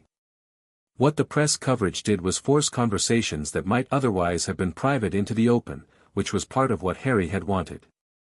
It meant that when the ministry began its inquiry into the unauthorized imprisonment, there was a public that was already paying attention, which made it harder to manage quietly. Ragnarok wrote, "The inquiry commission has been formed. Amelia Bones will chair it. Crouch has retained legal counsel, which is informative." Augusta wrote, "3 Wisingamot members have contacted me privately to say they intend to introduce a formal motion to review the ministry's protocols for wartime summary actions. I have given them the relevant precedents." Flamel wrote, in his near illegible hand, "I have been following this with great interest. The ward you performed in the heritage rights proceeding, Marchbanks described it to me at some length. You should come soon. There are things you should know about what happened at Godric's Hollow that are beyond what the books will tell you." And then, unexpectedly, a letter arrived from a name Harry didn't recognize. The handwriting was precise and elegant, the parchment expensive, and the seal on the outside was a family crest he could identify from his history reading, the Black family crest, though modified, the serpent reduced, the star field simplified. Narcissa Malfoy, née Black. "Mr. Potter, you do not know me, though you will likely know of my family. My name is Narcissa Malfoy. I am writing to you because I have a proposal to make and I believe you are the appropriate person to make it to. I will be direct. My husband Lucius has held positions during and after the war that are the subject of scrutiny. The nature of that scrutiny may intensify as your current legal and political activities continue, and I am not without concern for what that means for my family. I am not asking for protection or absolution. I am asking for a conversation, which I believe would be of mutual benefit. I have information, specifically, regarding the structure of certain wartime commitments and the identities of individuals who made them under varying degrees of compulsion, that may be relevant to proceedings you are or will be involved in. I am also a pragmatist. I have a son. His name is Draco, he is 9 years old, and his future is the only thing I currently care about. I am prepared to offer significant information in exchange for a formal agreement that any cooperation on my part will be noted in any future proceedings. I expect you will discuss this with your advisors. Please do. Narcissa Malfoy. Harry read it 3 times and then took it to Ragnarok, who read it once and said, "She's offering intelligence on Death Eater activities and wartime coercion in exchange for legal consideration in proceedings against her husband." "That's what I understood," Harry said. "It's a significant offer," Ragnarok said. "If her information is accurate. Why is she coming to me?" Harry said. "She should be going to the Ministry." "The Ministry," Ragnarok said carefully, "is led by officials, some of whom were appointed with Lucius Malfoy's support and gold. She is not confident in their impartiality." Harry thought about this. "She's 9-year-old Harry Potter's best bet because I'm the only person currently doing things in public without an obvious prior commitment to any faction." "Essentially," Ragnarok said. "She's not wrong," Harry said. He looked at the letter again. "Write back. Tell her I'll meet with her. Neutral location, Gringotts conference room, if you'll permit it." Ragnarok looked at him steadily. "You want to meet with Narcissa Malfoy?" "I want her information," Harry said. "And I want to understand her motivations firsthand, because I'm going to make decisions that affect her family, and I'd rather do that with full information than partial." He paused. "Also, if she's genuinely offering to cooperate with inquiry processes and the Ministry is reluctant to receive her, having that conversation documented and filed with Gringotts is better than it happening in private somewhere." Ragnarok was quiet for a moment. "Brassclaw should be present," he said. "Obviously," Harry said. The meeting was on the 22nd of April, in a conference room on the 2nd floor of Gringotts that was all dark stone and lamplight and the formal stillness of a room that was used for serious conversations. Narcissa Malfoy arrived exactly on time, which Harry had expected. She was tall and fair and composed with the total composure of a woman who had spent her entire life in rooms where composure was the only armor that mattered. Her eyes were very blue and very focused, and they went to Harry the moment she came through the door and stayed there with the attention of someone assessing something they'd been thinking about for a while. She looked at him, at the ring, at the scar, at the fact of him sitting across the table in a Gringotts conference room at 9 years old with Brassclaw on his right and Ragnarok observing from the corner, and something shifted in her expression. Not surprise. More like, confirmation. She sat down. "You're younger than I expected," she said. "Everyone says that," Harry said. "I'm told it'll be less notable in a few years." Something passed through her expression that was very nearly a smile. She suppressed it completely, which was impressive. "Shall we begin?" "Whenever you're ready," Harry said. She talked for nearly 2 hours. She was, as she'd said, a pragmatist, and the information she offered was organized and specific and clearly the product of someone who had been watching carefully for a very long time. She described the structure of Lucius Malfoy's wartime involvement, the levels of it, what had been choice and what had been coercion, who among the Death Eaters had acted from genuine ideology and who had been pressed into service by threat. She described the network of post-war influence buying that had kept several Ministry officials in positions they didn't deserve. She described 3 specific cases where she had personal knowledge that individuals had been tortured into service rather than recruited. She also described something that made Harry go very still. "There is an artifact," she said, with the careful evenness of someone putting down something fragile. "A diary. It was in my husband's possession until recently. He disposed of it. I don't know where it is now." She looked at Harry directly. "I believe it contains a piece of the Dark Lord's soul." The conference room was very quiet. "You know what a Horcrux is," Harry said. Her eyes sharpened. "Yes. How do you?" "Flamel's been corresponding with me," Harry said. He mentioned the concept. He didn't say more than that, because what Flamel had written on the subject was a matter for his private planning and not for this conversation. He looked at Narcissa. You're telling me because it's connected to Voldemort's survival. I'm telling you because if what the papers are saying about the Dark Lord, that he's not truly gone, is correct, then that diary is not just an old book. She paused. And because it was put in my husband's keeping, which means my family is connected to it, and I would rather that connection be known by someone who will deal with it intelligently than be discovered later as evidence of deeper involvement. Where did Lucius dispose of it? Harry said. I don't know precisely. He implied it would find its way to someone, a specific target. He has a habit of using items as weapons without appearing to use them directly. When? Harry said. Within the last year, she said. I'm sorry, I can't be more specific. Harry looked at the table for a moment. He was adding things together in his head, the way he always did, and the shape that was forming had urgency in it. An artifact containing a fragment of Voldemort's soul, loose somewhere in Wizarding Britain, being aimed at a target by Lucius Malfoy as a weapon. I need you to give me everything you remember about the diary, Harry said. Appearance, size, any markings, anything you saw Lucius do with it. She gave it. She had a good memory and she used it fully, and Harry listened and stored every detail. When they were done, Harry sat back and looked at her across the table. I'll have Brassclaw draft a formal cooperation agreement, he said. Your information, documented and verified, in exchange for a formal record of your cooperation. I'm not in a position to guarantee anything about your husband's situation, that's not mine to determine. But a documented record of cooperation is a real thing that will have real weight in any subsequent proceedings. That's all I asked for, she said. I know, Harry said. He met her blue eyes directly. Your son is 9. Yes, she said, with the specific quality that a mother's voice has when the thing she cares most about has been named. I'm 9, Harry said. I'd like to think that whatever our parents did or didn't do, we get to make something different of it. He paused. I'm not promising anything about Draco. I'm just noting that the idea seems reasonable to me. She looked at him for a long moment, and something moved through her composed face, something that was not the near smile this time, but something deeper and more complicated.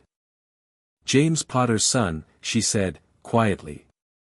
He was always the one who found the third option when everyone else was choosing between two bad ones. He left me instructions, Harry said. It shows, she said. Sirius arrived at Penhallow on the 14th of May. Harry knew he was coming because Sirius had written 2 days before, I think I'm ready. Is the 14th all right? Harry had written back, yes. The gate opens to you automatically. I'll leave a fire going. He spent the morning doing ordinary things, making the house presentable, putting food together from the village, walking the coastal path once. He felt something he wasn't entirely sure how to handle, a low hum of nerves that was different from the clean readiness of the courtroom or the Penhallow preparation. This was personal in a way that nothing else had quite been. He was in the main room, the fire going, one of Charles's books open in his lap that he wasn't actually reading, when the front door opened. Sirius Black was 31 years old and looked 20 years more. He was thin in the way that people are thin when their body has been losing a slow argument with its circumstances for years, and his dark hair was long and unkempt, and his face had the quality of a landscape after a long winter, all the structure there, the bones of what it was, but the warmth still making its way back. His eyes were gray, like Charles's portrait had said all the Black families were, and they were doing something complicated, standing in the doorway, looking at Harry. Harry set the book down and stood up and said, "Hello." Sirius opened his mouth and closed it. He looked at Harry with those gray eyes, and then his gaze went to the ring on Harry's hand, and then back to his face, and what was happening in his expression was large and complicated and Harry let it be what it was rather than trying to manage it. "Hi," Sirius said. His voice was rougher than Harry had expected, 7 years of disuse, but it was real and present. "You've got James's hair," he said. It's a disaster. I've been told, Harry said. And Lily's eyes. He swallowed. James was obsessed with those eyes. I know, Harry said. He wrote about them. Sirius crossed the room and sat down in the armchair opposite Harry's, and he sat forward in it with his elbows on his knees, looking at the fire, and Harry sat back down and waited. After a moment, Sirius looked up at the portrait above the mantel. Charles, he said. Sirius, the portrait said, warm and careful. It's good to have you here. Sirius looked at the portrait for a while. Then he looked back at Harry. You did all of this, he said. All of, the hearing, the evidence, Pettigrew, yes, Harry said. You're 9, Sirius said. I know, Harry said. Stop asking me that. Sirius blinked. Then he made a sound that was trying to be a laugh and wasn't quite there yet but was close, a hoarse, rusty thing that seemed surprised to be happening. Right, he said. Sorry. He looked at his hands. They were shaking slightly, the fine tremor of someone whose nervous system had been under sustained assault and was still recalibrating. He noticed Harry looking and folded them together to still them. You don't have to do that, Harry said. It's just us. Sirius looked at him. Something went through his face. He unfolded his hands and set them on his knees, still trembling slightly, and said, He talked about you constantly, you know. James. Before you were born, during, after. Padfoot, he grabbed my finger, Padfoot, he said something that was definitely Dad, Padfoot, you should see him, he's extraordinary. He stopped. Looked at the fire. I thought about that. In there. When things were bad, I thought about it. That I knew James's son was in the world. Harry was quiet. He let the fire do its thing, crackling steadily. What happened to Pettigrew? Sirius said, not a question, just placing the words. The inquiry is looking for him, Harry said. He's been missing since 1981. If he's alive, and I think he is, he's been hiding. The animagus theory is under investigation. He was a rat animagus, Sirius said. We all were. James was a stag. I'm a dog. Peter was a rat. He said it with a flatness that wasn't emotionless but had processed itself into something that could be said without falling apart. I knew. The moment I found Lily and James, I knew he'd done it. I went after him because I thought, he stopped. I should have thought it through better. Going after him myself was stupid. You were 23 and your family had just been murdered, Harry said. I think the standard for strategic thinking is lower when that's happening. Sirius looked at him. The rusty almost laugh again, fuller this time. You sound like your mum, he said. People keep telling me that, Harry said. I find I don't mind. They sat by the fire for a long time and talked, not about the big things continuously, but in and around them, the way you talk when you're building a relationship from an unusual starting point and you're both trying to feel the shape of it. Sirius told stories about James, and Harry listened to all of them, and some of them made him laugh and some of them made something ache in a good way and all of them were gifts. Harry told Sirius about Gringotts and Penhallow and the heritage rights, and Sirius listened with the focused attention of someone who was still recalibrating but who was, underneath the damage, sharp. At one point Charles started telling a story about James at 14 that made Sirius laugh properly, a real laugh, not the rusty almost version, a fully present thing, and Harry watched it happen and felt something settle in him like a foundation stone going in. In the evening, Harry made dinner. He'd gotten reasonably good at it over the past month at Penhallow, which was necessity-generating competence, and they ate at the kitchen table and Sirius ate with the specific intensity of someone who had been surviving rather than eating for a long time and was remembering the difference. After dinner, Sirius sat back in his chair and looked at Harry across the table and said, "What happens now?" In terms of, all of it. The big picture. Harry told him about Narcissa Malfoy and the diary. He told him what Flamel had said about Horcruxes. He told him about the inquiry, about Amelia Bones, about the Wisengamot motion regarding wartime protocols. Sirius listened to all of it. His expression moved through several things. The diary made him go very still, the Horcrux information made him close his eyes briefly, the Wisengamot motion made him make a small, careful sound. "He's coming back," Sirius said.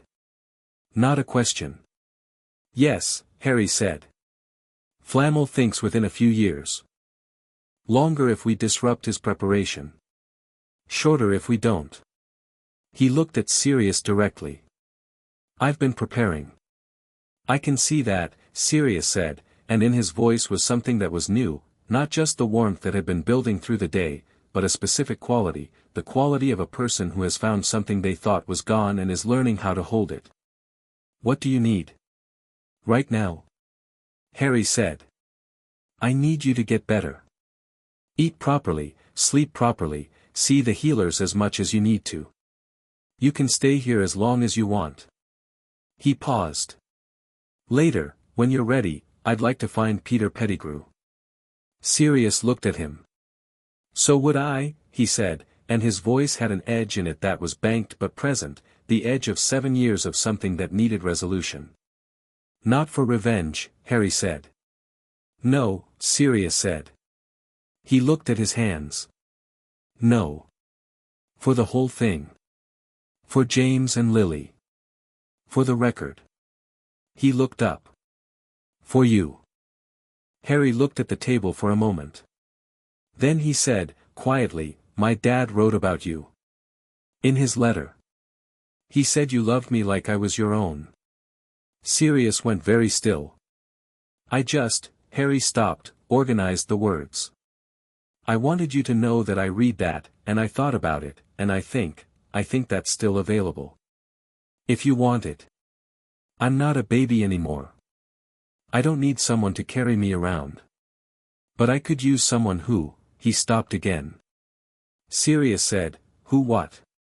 "Who knew them," Harry said. "Who can tell me who they were. Not from letters or portraits. From being there." The fire crackled. Outside, the sea made its steady sound. "Yeah," Sirius said. He cleared his throat. "Yeah, I can do that." Remus Lupin appeared at the end of May. He'd found out about the release through the papers and had apparently spent 3 weeks arguing with himself about whether to write before writing and then spending another week arguing with himself before sending, which was evident from the letter that arrived, apologetic and careful and clearly from someone who had a great deal of practice at feeling like they were a burden and had decided to try being slightly less so. Sirius had been at Penhallow for 2 weeks by then, and he was visibly better, not fixed, because 7 years wasn't fixed in 2 weeks, but the tremor in his hands was nearly gone and he was sleeping and the realness in his face was less effortful. When the letter arrived, he read it and sat with it for a moment and then handed it to Harry without comment. Harry read it. It was addressed to Sirius but included a line near the end, "If it's all right, if it's not too much, I'd very much like to meet Harry someday. James wrote about him the same way he wrote about you. Like he was the best thing that had ever happened. Do you want him to come?" Harry asked. "Yes," Sirius said. Immediately, which was its own kind of progress. Harry wrote to Remus, "Come whenever you're ready.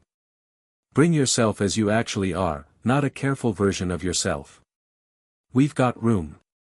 Remus arrived on a Wednesday afternoon, thin and tired and quietly watchful, with the particular quality of a person who has spent years expecting to be too much for the rooms they're in. He came through the gate and stopped when he saw both of them, Sirius sitting on the front step, Harry standing in the garden, and his face did something that was too full to hold. Sirius stood up and crossed the garden and they held each other for a long time, and Harry looked at the sea and let them have it. When Remus finally turned to Harry, his eyes were red and his voice was careful. "Hello," he said. "Hello," Harry said. He looked at the tired, kind face, the beginning of gray at the temples, the quality of someone who had been alone with grief for a long time. "I'm glad you came," he said, and he meant it entirely. Remus looked at him for a long moment. "You have Lily's eyes," he said. "I know," Harry said. Everyone tells me. It's a compliment, Remus said. I know that too, Harry said. Come inside. I made food. In June, two things happened almost simultaneously. First, the Wisengamot motion on wartime protocols was debated formally, and passed, with a majority of 37 to 12, a formal acknowledgement that the summary actions of 1981 required review, and a directive to the Inquiry Commission to examine all Azkaban transfers from the November 1981 period. 4 cases were immediately flagged for review beyond Sirius's. Second, Remus found the diary. Not himself, he'd heard Harry's description of what they were looking for, and 3 days after arriving at Penhallow he'd gone quiet over dinner and said, Quirinus Quirrell. Everyone had looked at him. He's a professor at Hogwarts. Defense against the dark arts. He went on a sabbatical last year and came back, changed. Very changed. Remus looked at Harry. He was in Albania during his sabbatical. There are rumors, in certain circles, about something in Albania. Remnants. Harry had looked at Ragnarok's updated financial summaries, at Narcissa Malfoy's cooperation statement, and at the notes Flamel had sent him about soul magic and the conditions for its survival. Voldemort, Harry said. He's in Albania. And he used Quirrell to get back. The room had gone very quiet. The diary, Sirius said. Is somewhere in Britain, Harry said. He looked at Remus. Do you know Quirrell personally? We were colleagues, Remus said carefully. Before he left. Would he speak to you? Remus looked at him steadily. I don't think speaking is what's happening with Quirrell right now. Harry nodded. He added it to the list. The staircase had another flight above the one he'd climbed. He'd known it was there. He was beginning to see the steps. He wrote to Flamel that evening, I think it's time we met. When can I come to France? Flamel's reply arrived the next morning, come Thursday. Bring the dog, he could use the air, and I knew his grandfather. Harry looked out the library window at the sea. The late June light was long and golden on the water, and inside, Sirius and Remus were arguing companionably about something in the kitchen, the sounds of two people who had found each other again and were reassembling a friendship, and Charles's portrait was probably listening and commenting from the main room. Harry looked at the letter and then at the ring and then at the sea, and he thought about a soul in a diary and a remnant in Albania and a man with pale eyes in the upper tier of a Wisengamot chamber who had been quiet throughout the black hearing with the specific quietness of a man doing very careful calculations. Dumbledore was still out there. Still calculating. He'd returned everything from the vault within 14 days of the order, and Ragnarok had confirmed it, the books, the documents, the journals, all of it, delivered in perfect condition with a single line in his handwriting on the delivery note, as requested. No further letter. No explanation. Just compliance, clean and complete. It was, in its way, more unsettling than argument would have been. A man who argued was a man who was still trying to change your mind. A man who simply complied had moved to a different game. Harry filed that. Turned it over. Left it where he could see it. There was a war coming. Not the one that had already happened, that one had left its wreckage and its wrongful imprisonments and its stolen gold, and Harry had been dealing with the wreckage for 2 years. The next one, the one that was building quietly in Albania with a professor's body as its vehicle. He had a ring and a vault and a Wisengamot seat and a godfather who was getting stronger every day and a werewolf who had known his parents and a goblin director who respected him and a half-dead alchemist in France who wanted to tell him things. He had his parents' letters in the desk drawer. He had himself, which was, he was increasingly certain, considerable. He put Flamel's letter in his bag and went to find Sirius. Chapter 6, Lord Potter. The house in France smelled like old stone and something sweeter underneath it, not quite flowers, something more fundamental, like the smell of a process that had been running for a very long time and had achieved a kind of aromatic permanence. Nicholas Flamel opened the door before Harry knocked, which suggested either extraordinary hearing or that he'd been watching the lane for the past 10 minutes, and both explanations seemed equally plausible. He was very old in a way that was simply factual rather than pitiable, old the way certain mountains were old, with the quality of having absorbed so much time that it had become structural. His face was a network of lines around eyes that were bright and dark and utterly present, and he moved with the deliberate care of a man who had decided at some point that hurry was not a meaningful concept and had been proving it correct ever since. He looked at Harry. Then at Sirius, standing behind Harry's left shoulder. Then back at Harry. "Charles's ring," he said. "On a child." "Emancipated child," Harry said. "Ah," Flamel said, with the tone of a man to whom legal distinctions were genuinely interesting. "Come in, both of you. I've made something that might be food." The interior of the house was exactly what a house belonging to someone who had been alive since 1326 would look like if that person had strong opinions about books and weak opinions about tidiness.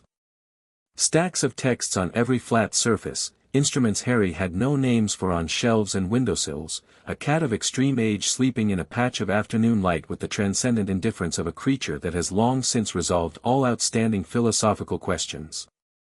Perenelle Flamel was in the kitchen. She was approximately as old as her husband and had eyes the color of deep water and the manner of a woman who had spent 600 years developing her opinions and had not finished developing them. She looked at Harry, and her expression did the thing that people's expressions sometimes did when they looked at him, the recognition, the complicated feeling attached to it, but in her case there was something different underneath it. Not just who he was to the world. Something more personal. "Sit down," she said. "You're thin." "I eat regularly," Harry said. "You eat adequately," she said. "Different thing." "Sit." He sat.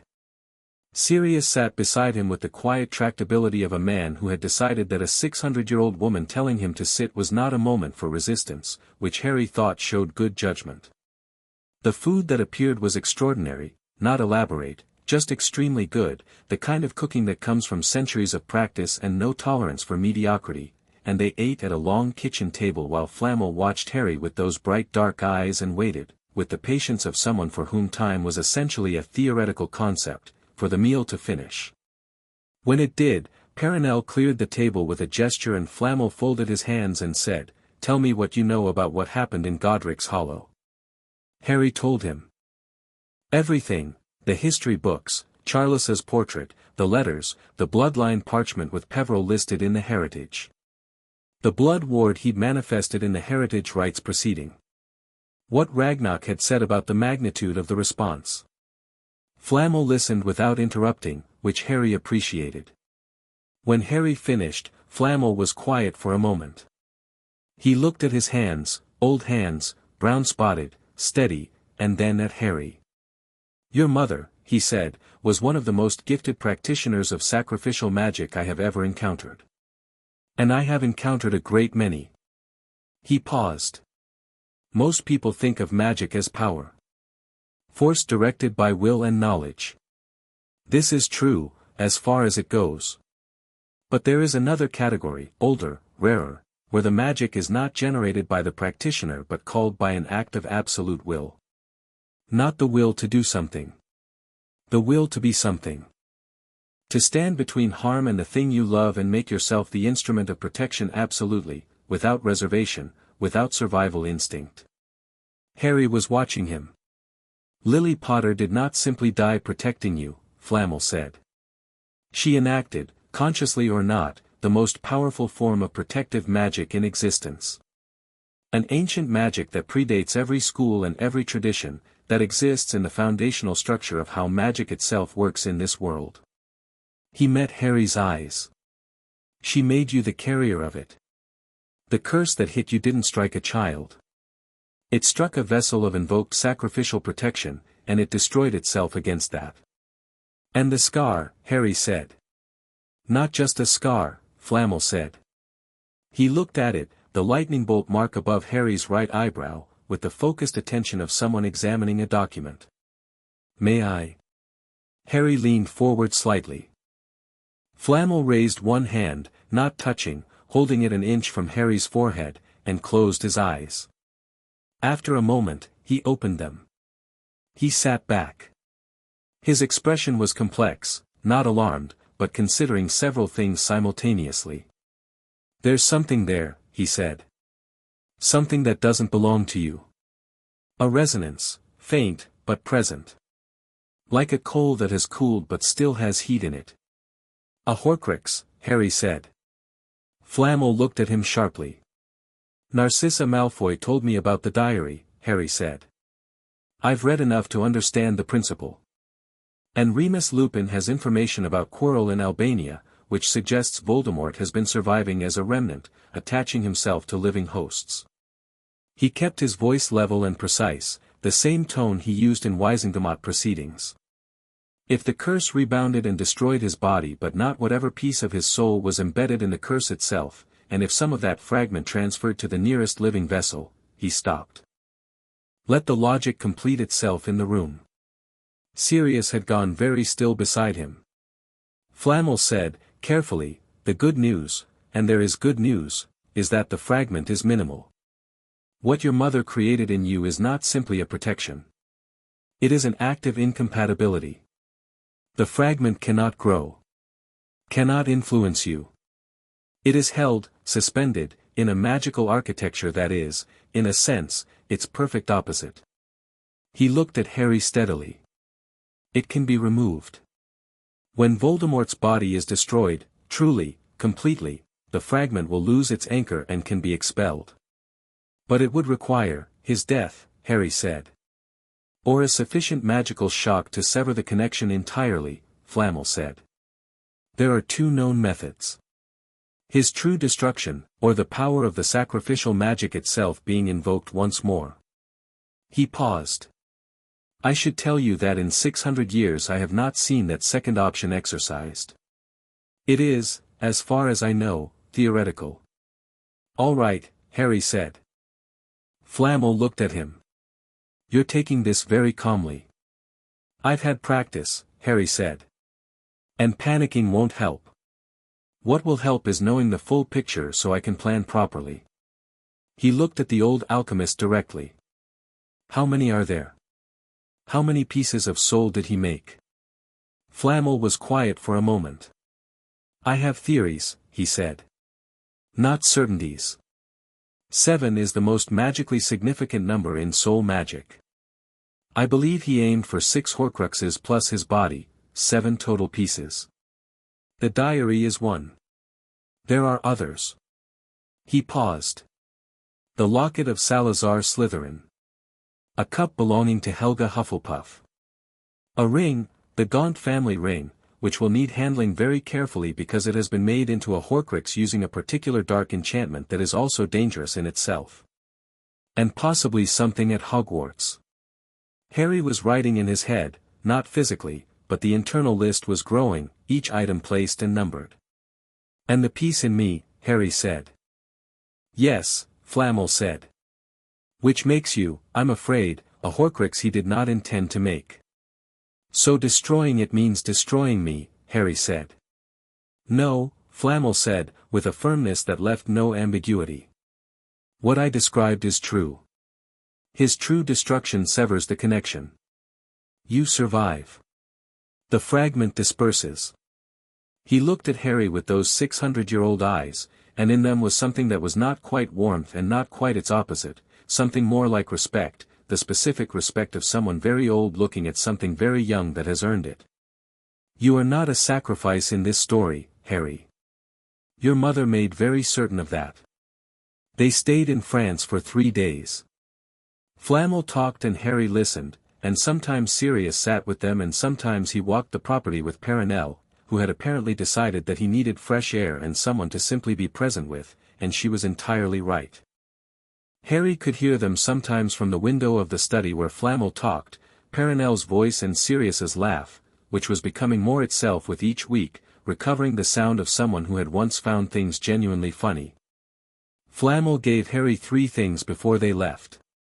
The first was a small stone, not the Philosopher's Stone, which Harry hadn't asked about, but something else, a flat gray piece of what looked like ordinary rock with a single marking scratched into it. A ward anchor, Flamel said. Set it at the heart of Penhallow. It will strengthen whatever wards you place there considerably. The marking is a notation I made in 1489. It has held since then. The second was a book, handwritten, in Latin, which Harry did not speak but which Flamel said he'd manage if he tried seriously. Anima et Magia, a treatise on the soul's relationship to power. Read it when you're ready, Flamel said. Not yet. When you've dealt with the diary. The third was a name. There is a woman named Arabella Figg, Flamel said. She lives in Little Whinging, Surrey. She has been watching you for Dumbledore for several years, a squib, placed there specifically to report on your welfare and activities. Harry went still. She reported faithfully, until about a year ago, Flamel said. Since then, she has not sent reports. She has also, I understand, been leaving books on her doorstep in a position you might pick them up while walking past. Harry thought about Mrs. Figg, with her cats and her strange way of looking at him on the street. He thought about the books he'd found on her doorstep twice in the past year, A History of Magical Britain, A Basic Introduction to Magical Law, books he'd thought were accidental. He thought about taking them and never saying anything. She's been quietly helping me, Harry said. She has been quietly deciding, Flamel said. Between two things she was asked to be, and choosing the smaller, more honest one. He looked at Harry. I mention her because she has information about the early years of your placement, conversations with Dumbledore, reports she filed and their responses. If you ever need a witness to the nature of the custodial arrangement, she is available. I'll remember, Harry said. At the door, leaving, Flamel put his hand briefly on Harry's shoulder. The gesture was light and old and genuine. Your grandfather Charles was one of my oldest friends, he said. And your grandmother Doria. And your father, in the short time I knew him. This family has had too much taken from it. He looked at Harry with those eyes that had seen centuries. Take it back. That's the plan, Harry said. July was quiet in the way that July at Penhallow was always quiet, full of sea and light and the particular productive peace that Harry had come to associate with the house. He placed Flamel's ward anchor at the hearthstone in the main room, and the wards on the property strengthened the way Flamel had said they would, a subtle densening of the protective magic that even Sirius noticed, pausing in the doorway one morning and saying, "The house feels different," in a tone of mild surprise. "Good different," Harry said. "Very good different," Sirius confirmed. Remus read the books. He was a reader the way Harry was a reader, with full attention, with the habit of stopping to think before going on, and he was working through the Horcrux material that Harry had been able to compile, cross-referencing it with what he knew from his own considerable academic background. He'd been a scholar before the war had eaten that version of his life, and the scholarship was still there, intact, waiting to be used. The diary, Remus said one evening, spreading his notes on the kitchen table. Narcissa said Lucius disposed of it within the last year. She said it would find its way to a target. He looked at his notes. The most likely target, given Lucius's position on the Hogwarts Board of Governors, would be someone at Hogwarts. A student, possibly. Someone he could use as a vector. Harry thought about this. A student who would find an old diary interesting enough to use it. Who would be vulnerable to whatever influence it carries. It's a piece of soul, Remus said. Whatever's in it can influence. Persuade. Make a person feel heard and understood, create dependency, then direct them toward actions. He met Harry's eyes. It's essentially a very sophisticated manipulation tool that also happens to contain a fragment of Voldemort. We need to find it before September, Harry said. Before term starts and it potentially ends up in a student's hands. How? Sirius said. Lucius Malfoy is the most likely vector, Harry said.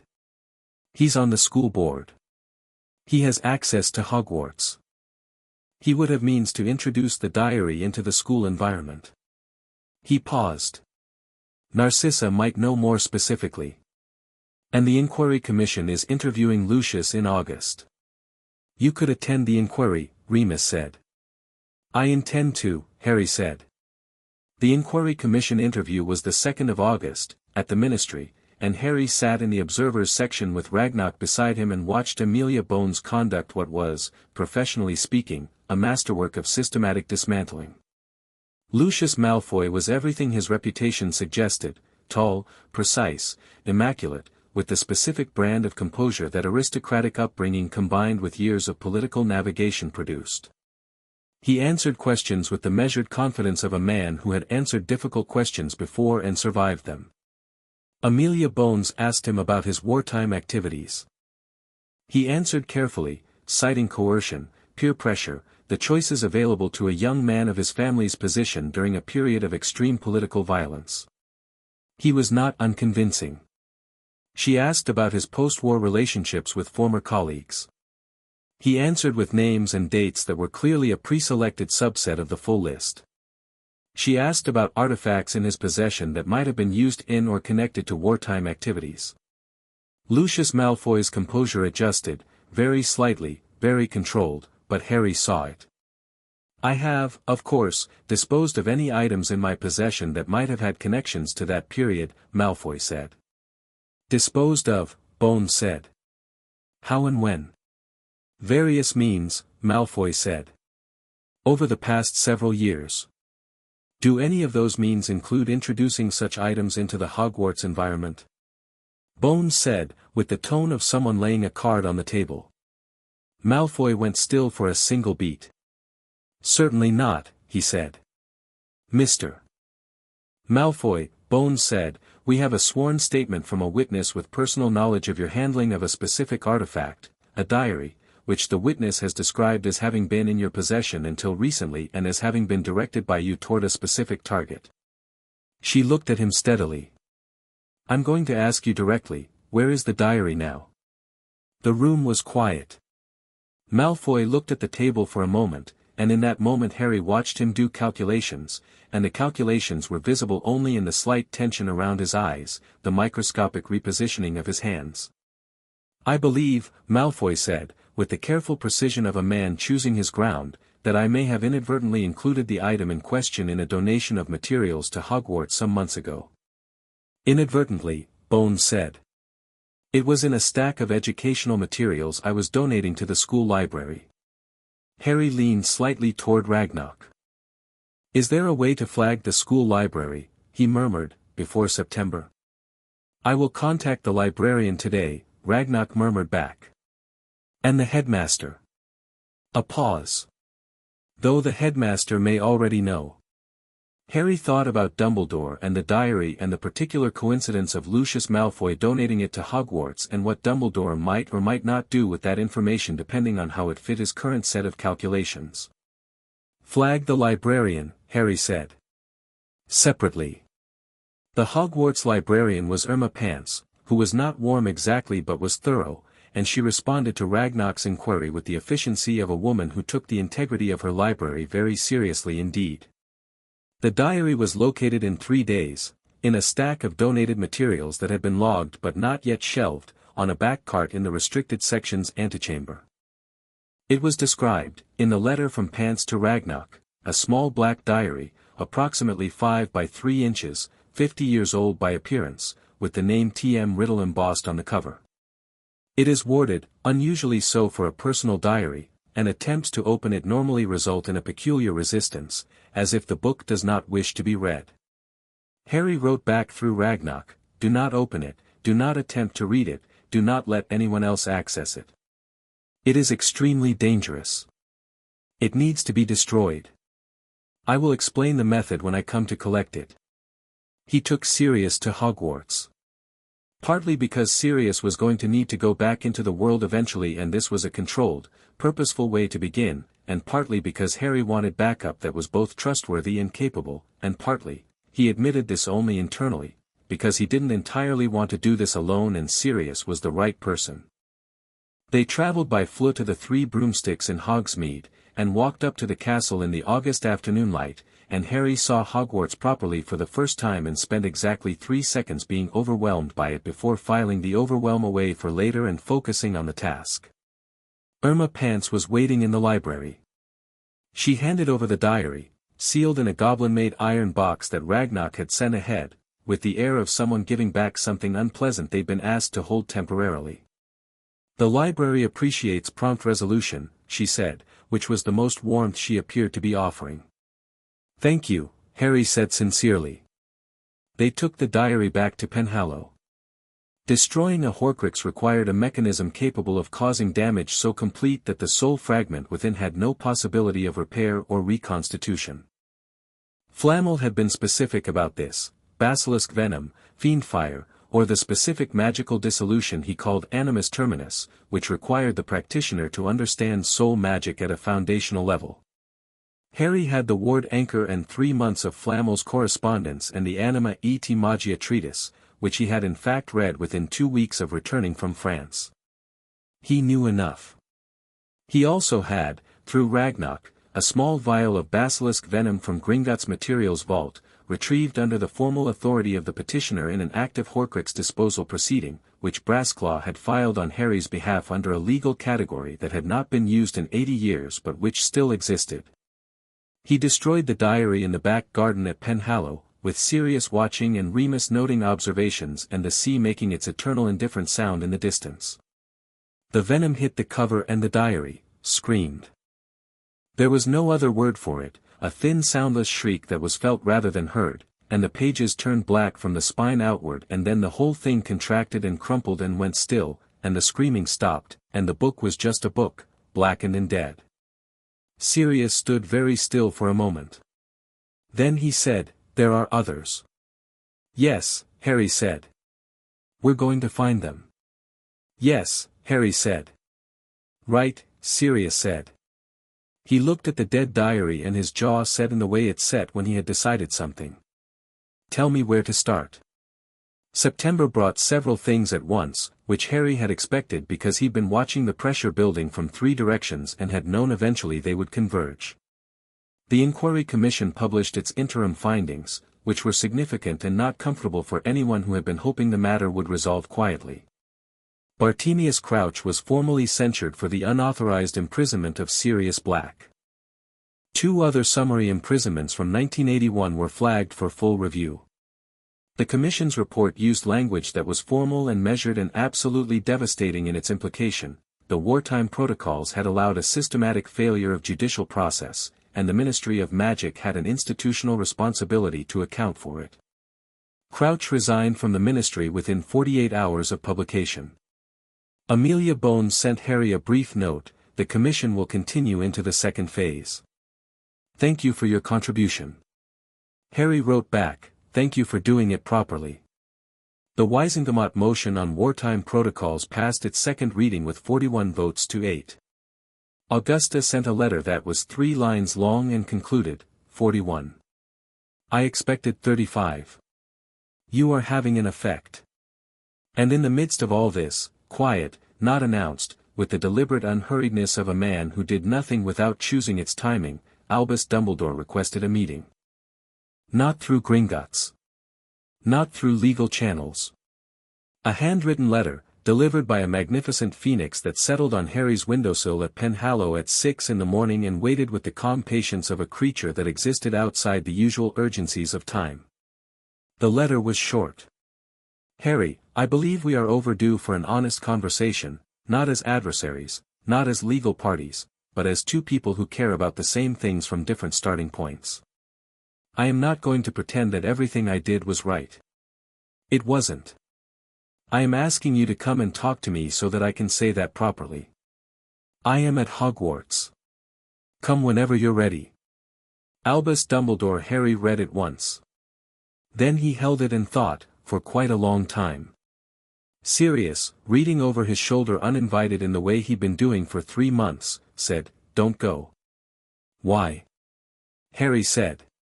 "Because he's Dumbledore," Sirius said. "And every time Dumbledore wants a conversation he thinks will go one way, he has 17 other conversations happening inside it." "I know," Harry said. That's why I'm going.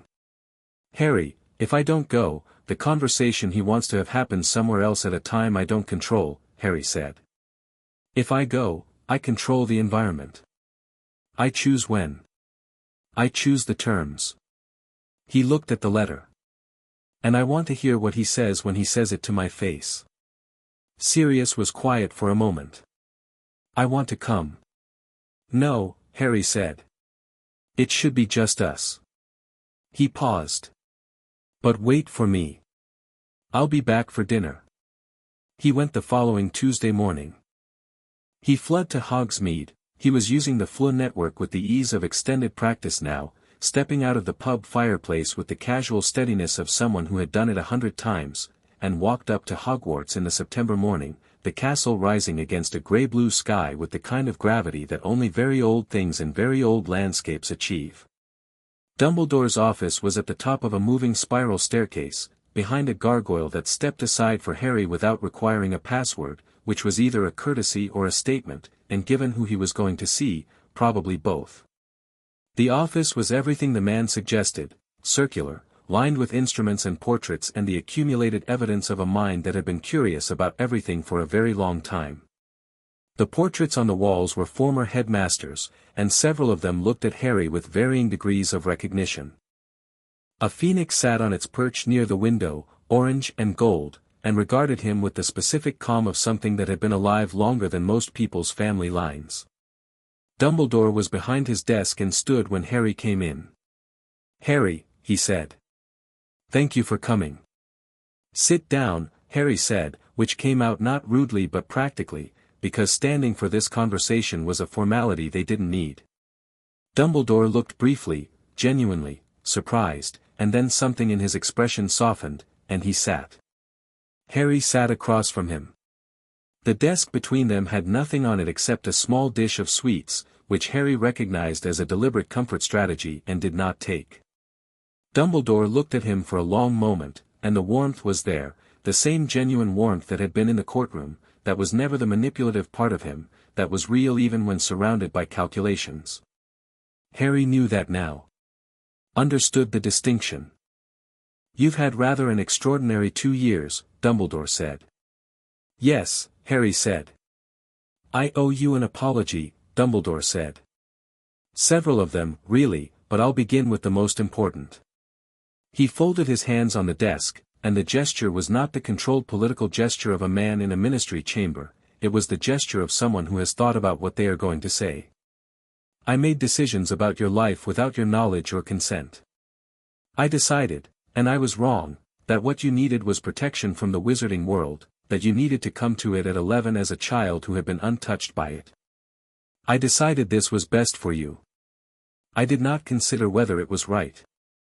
He held Harry's gaze steadily. I was not honest with myself about why I wanted you untouched.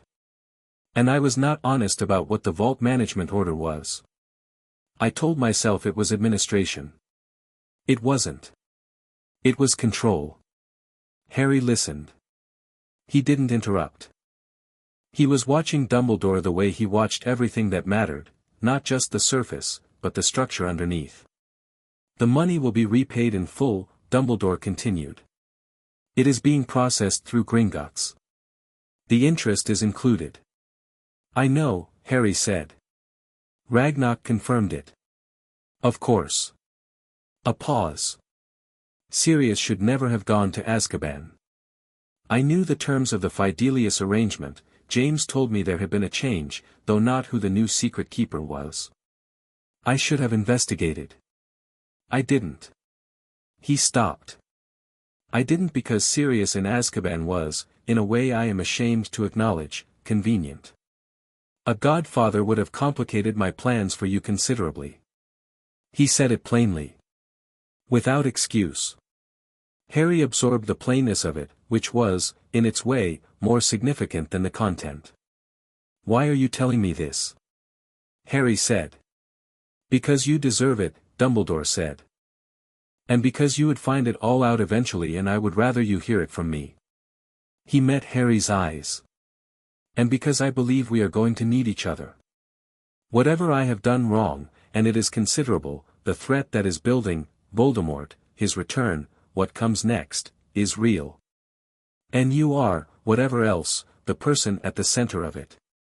The prophecy, Harry said. Dumbledore went slightly still.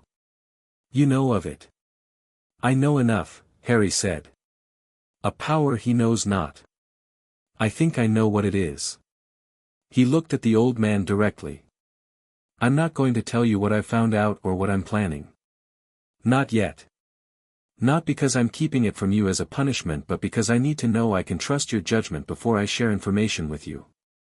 He kept his voice even. Your judgment, specifically. Not your good intentions. Those I believe in. Your judgment is what I'm not sure of. Dumbledore was quiet for a long moment. The phoenix made a soft sound on its perch. Several of the portrait subjects in the frames behind the desk had leaned forward slightly with the attentiveness of people following a conversation they find significant. That is, Dumbledore said, entirely fair. There are Horcruxes, Harry said. He'd made the decision on the walk up from Hogsmeade. One piece. Enough to know what it produced. More than one. I've destroyed the diary. The change in Dumbledore's expression was complete and immediate, the careful composure replaced by something raw, a combination of shock and relief, and something that was very close to the expression of a man who has been carrying something very heavy and has just had part of the weight taken from him. The diary, he said. You found it. Through Narcissa Malfoy, Lucius Malfoy's inquiry testimony, and Irma Pants, Harry said. Basilisk venom. It's done. Dumbledore looked at him. Harry, he said, and in the word was the full weight of everything that word had carried for the past 2 years, every calculation and every genuine feeling all at once, but now the calculations had been named and the feelings were what was left. I have done you very great harm, he said. And you have, in spite of it, done things I am not certain I could have done with the advantages I gave myself. He paused.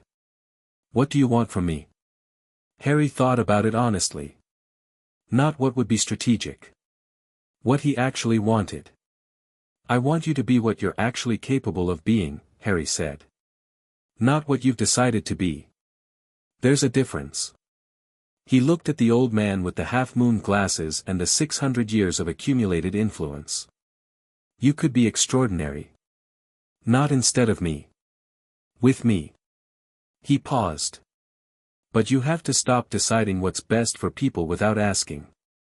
Every time. Even when you're certain. Especially when you're certain. Dumbledore looked at him for a long time.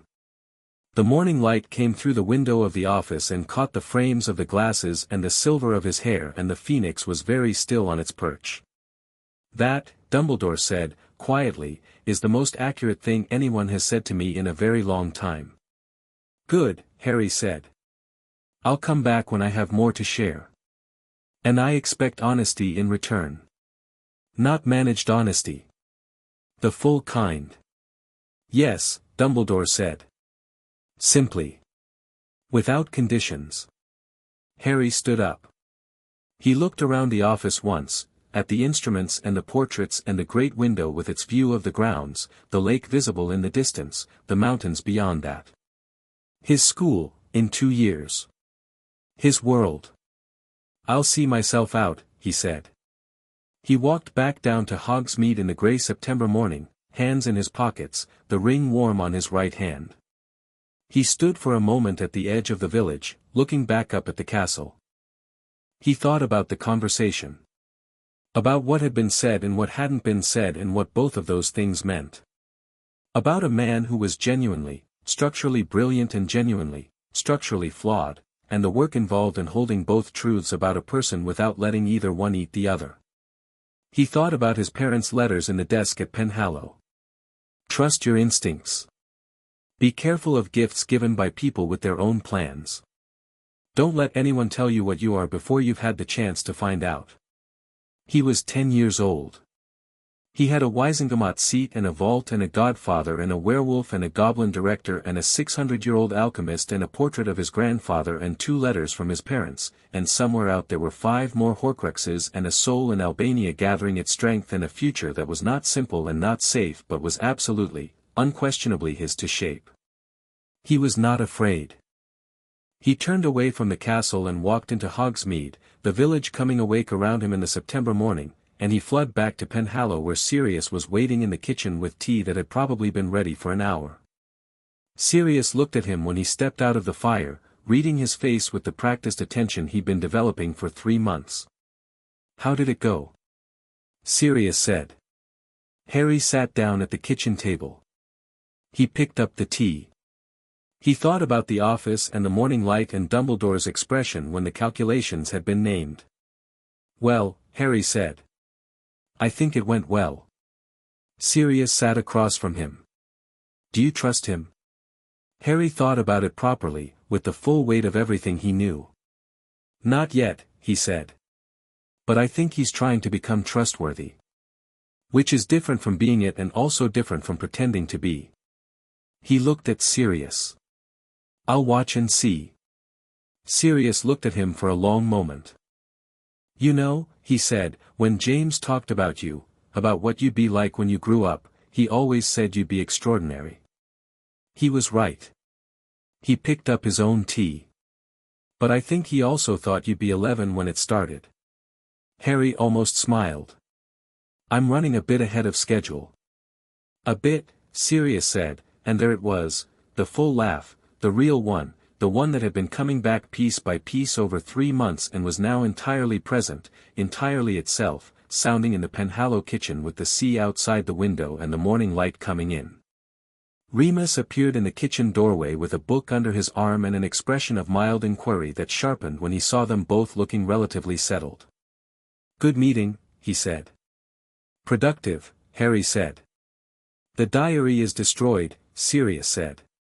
"He's had a conversation with Dumbledore. He's planning to find 5 more Horcruxes." He looked at Harry. "What are we doing tomorrow?" "Research," Harry said. "There's a ring. Gaunt family ring. Flamel says it has a secondary dark enchantment on it. I want to understand what it is before we go anywhere near it." "Research," Remus said, with the specific satisfaction of a scholar whose particular skill set has been named as essential. He sat down. "Tell me everything Flamel said about it." Harry told him. Outside, the sea was doing its thing, constant and indifferent and permanent, the sound of the world continuing without being asked to. The ring was warm on Harry's finger. The stone had the stag in it, old gold worn smooth by generations of potters who had sat in rooms and decided things. He added his own warmth to it and kept talking. "There is a version of Harry Potter's story that begins at 11 on a train to Hogwarts, with a famous name he doesn't understand and an identity that has been carefully prepared for him by people with plans. This isn't that version. This version begins in a bank under London, with a 7-year-old boy sitting across from a goblin in a stone room, hearing the truth for the first time, in numbers. It continues through Welsh coastlines and London courtrooms and a prison's emptying and a kitchen table in a house by the sea. It continues through an old alchemist's hands and a dead diary and a conversation in a circular office where finally, after 2 years of patient deliberate movement, the board has been reset. Harry Potter is 10 years old and he is going to Hogwarts in a year, and when he arrives he will not be the boy anyone prepared for. He will not be the blank slate or the grateful orphan or the chosen child who needs to be guided carefully toward his destiny. He will be Lord Potter, of the ancient and noble house of Potter, heir to Peveril and Ross, holder of the Wisengamot seat, financial emancipate, legal adult under wizarding law, and a person who has been finding out what he is for 3 years without anyone's help. He will walk onto that train and he will know exactly who he is.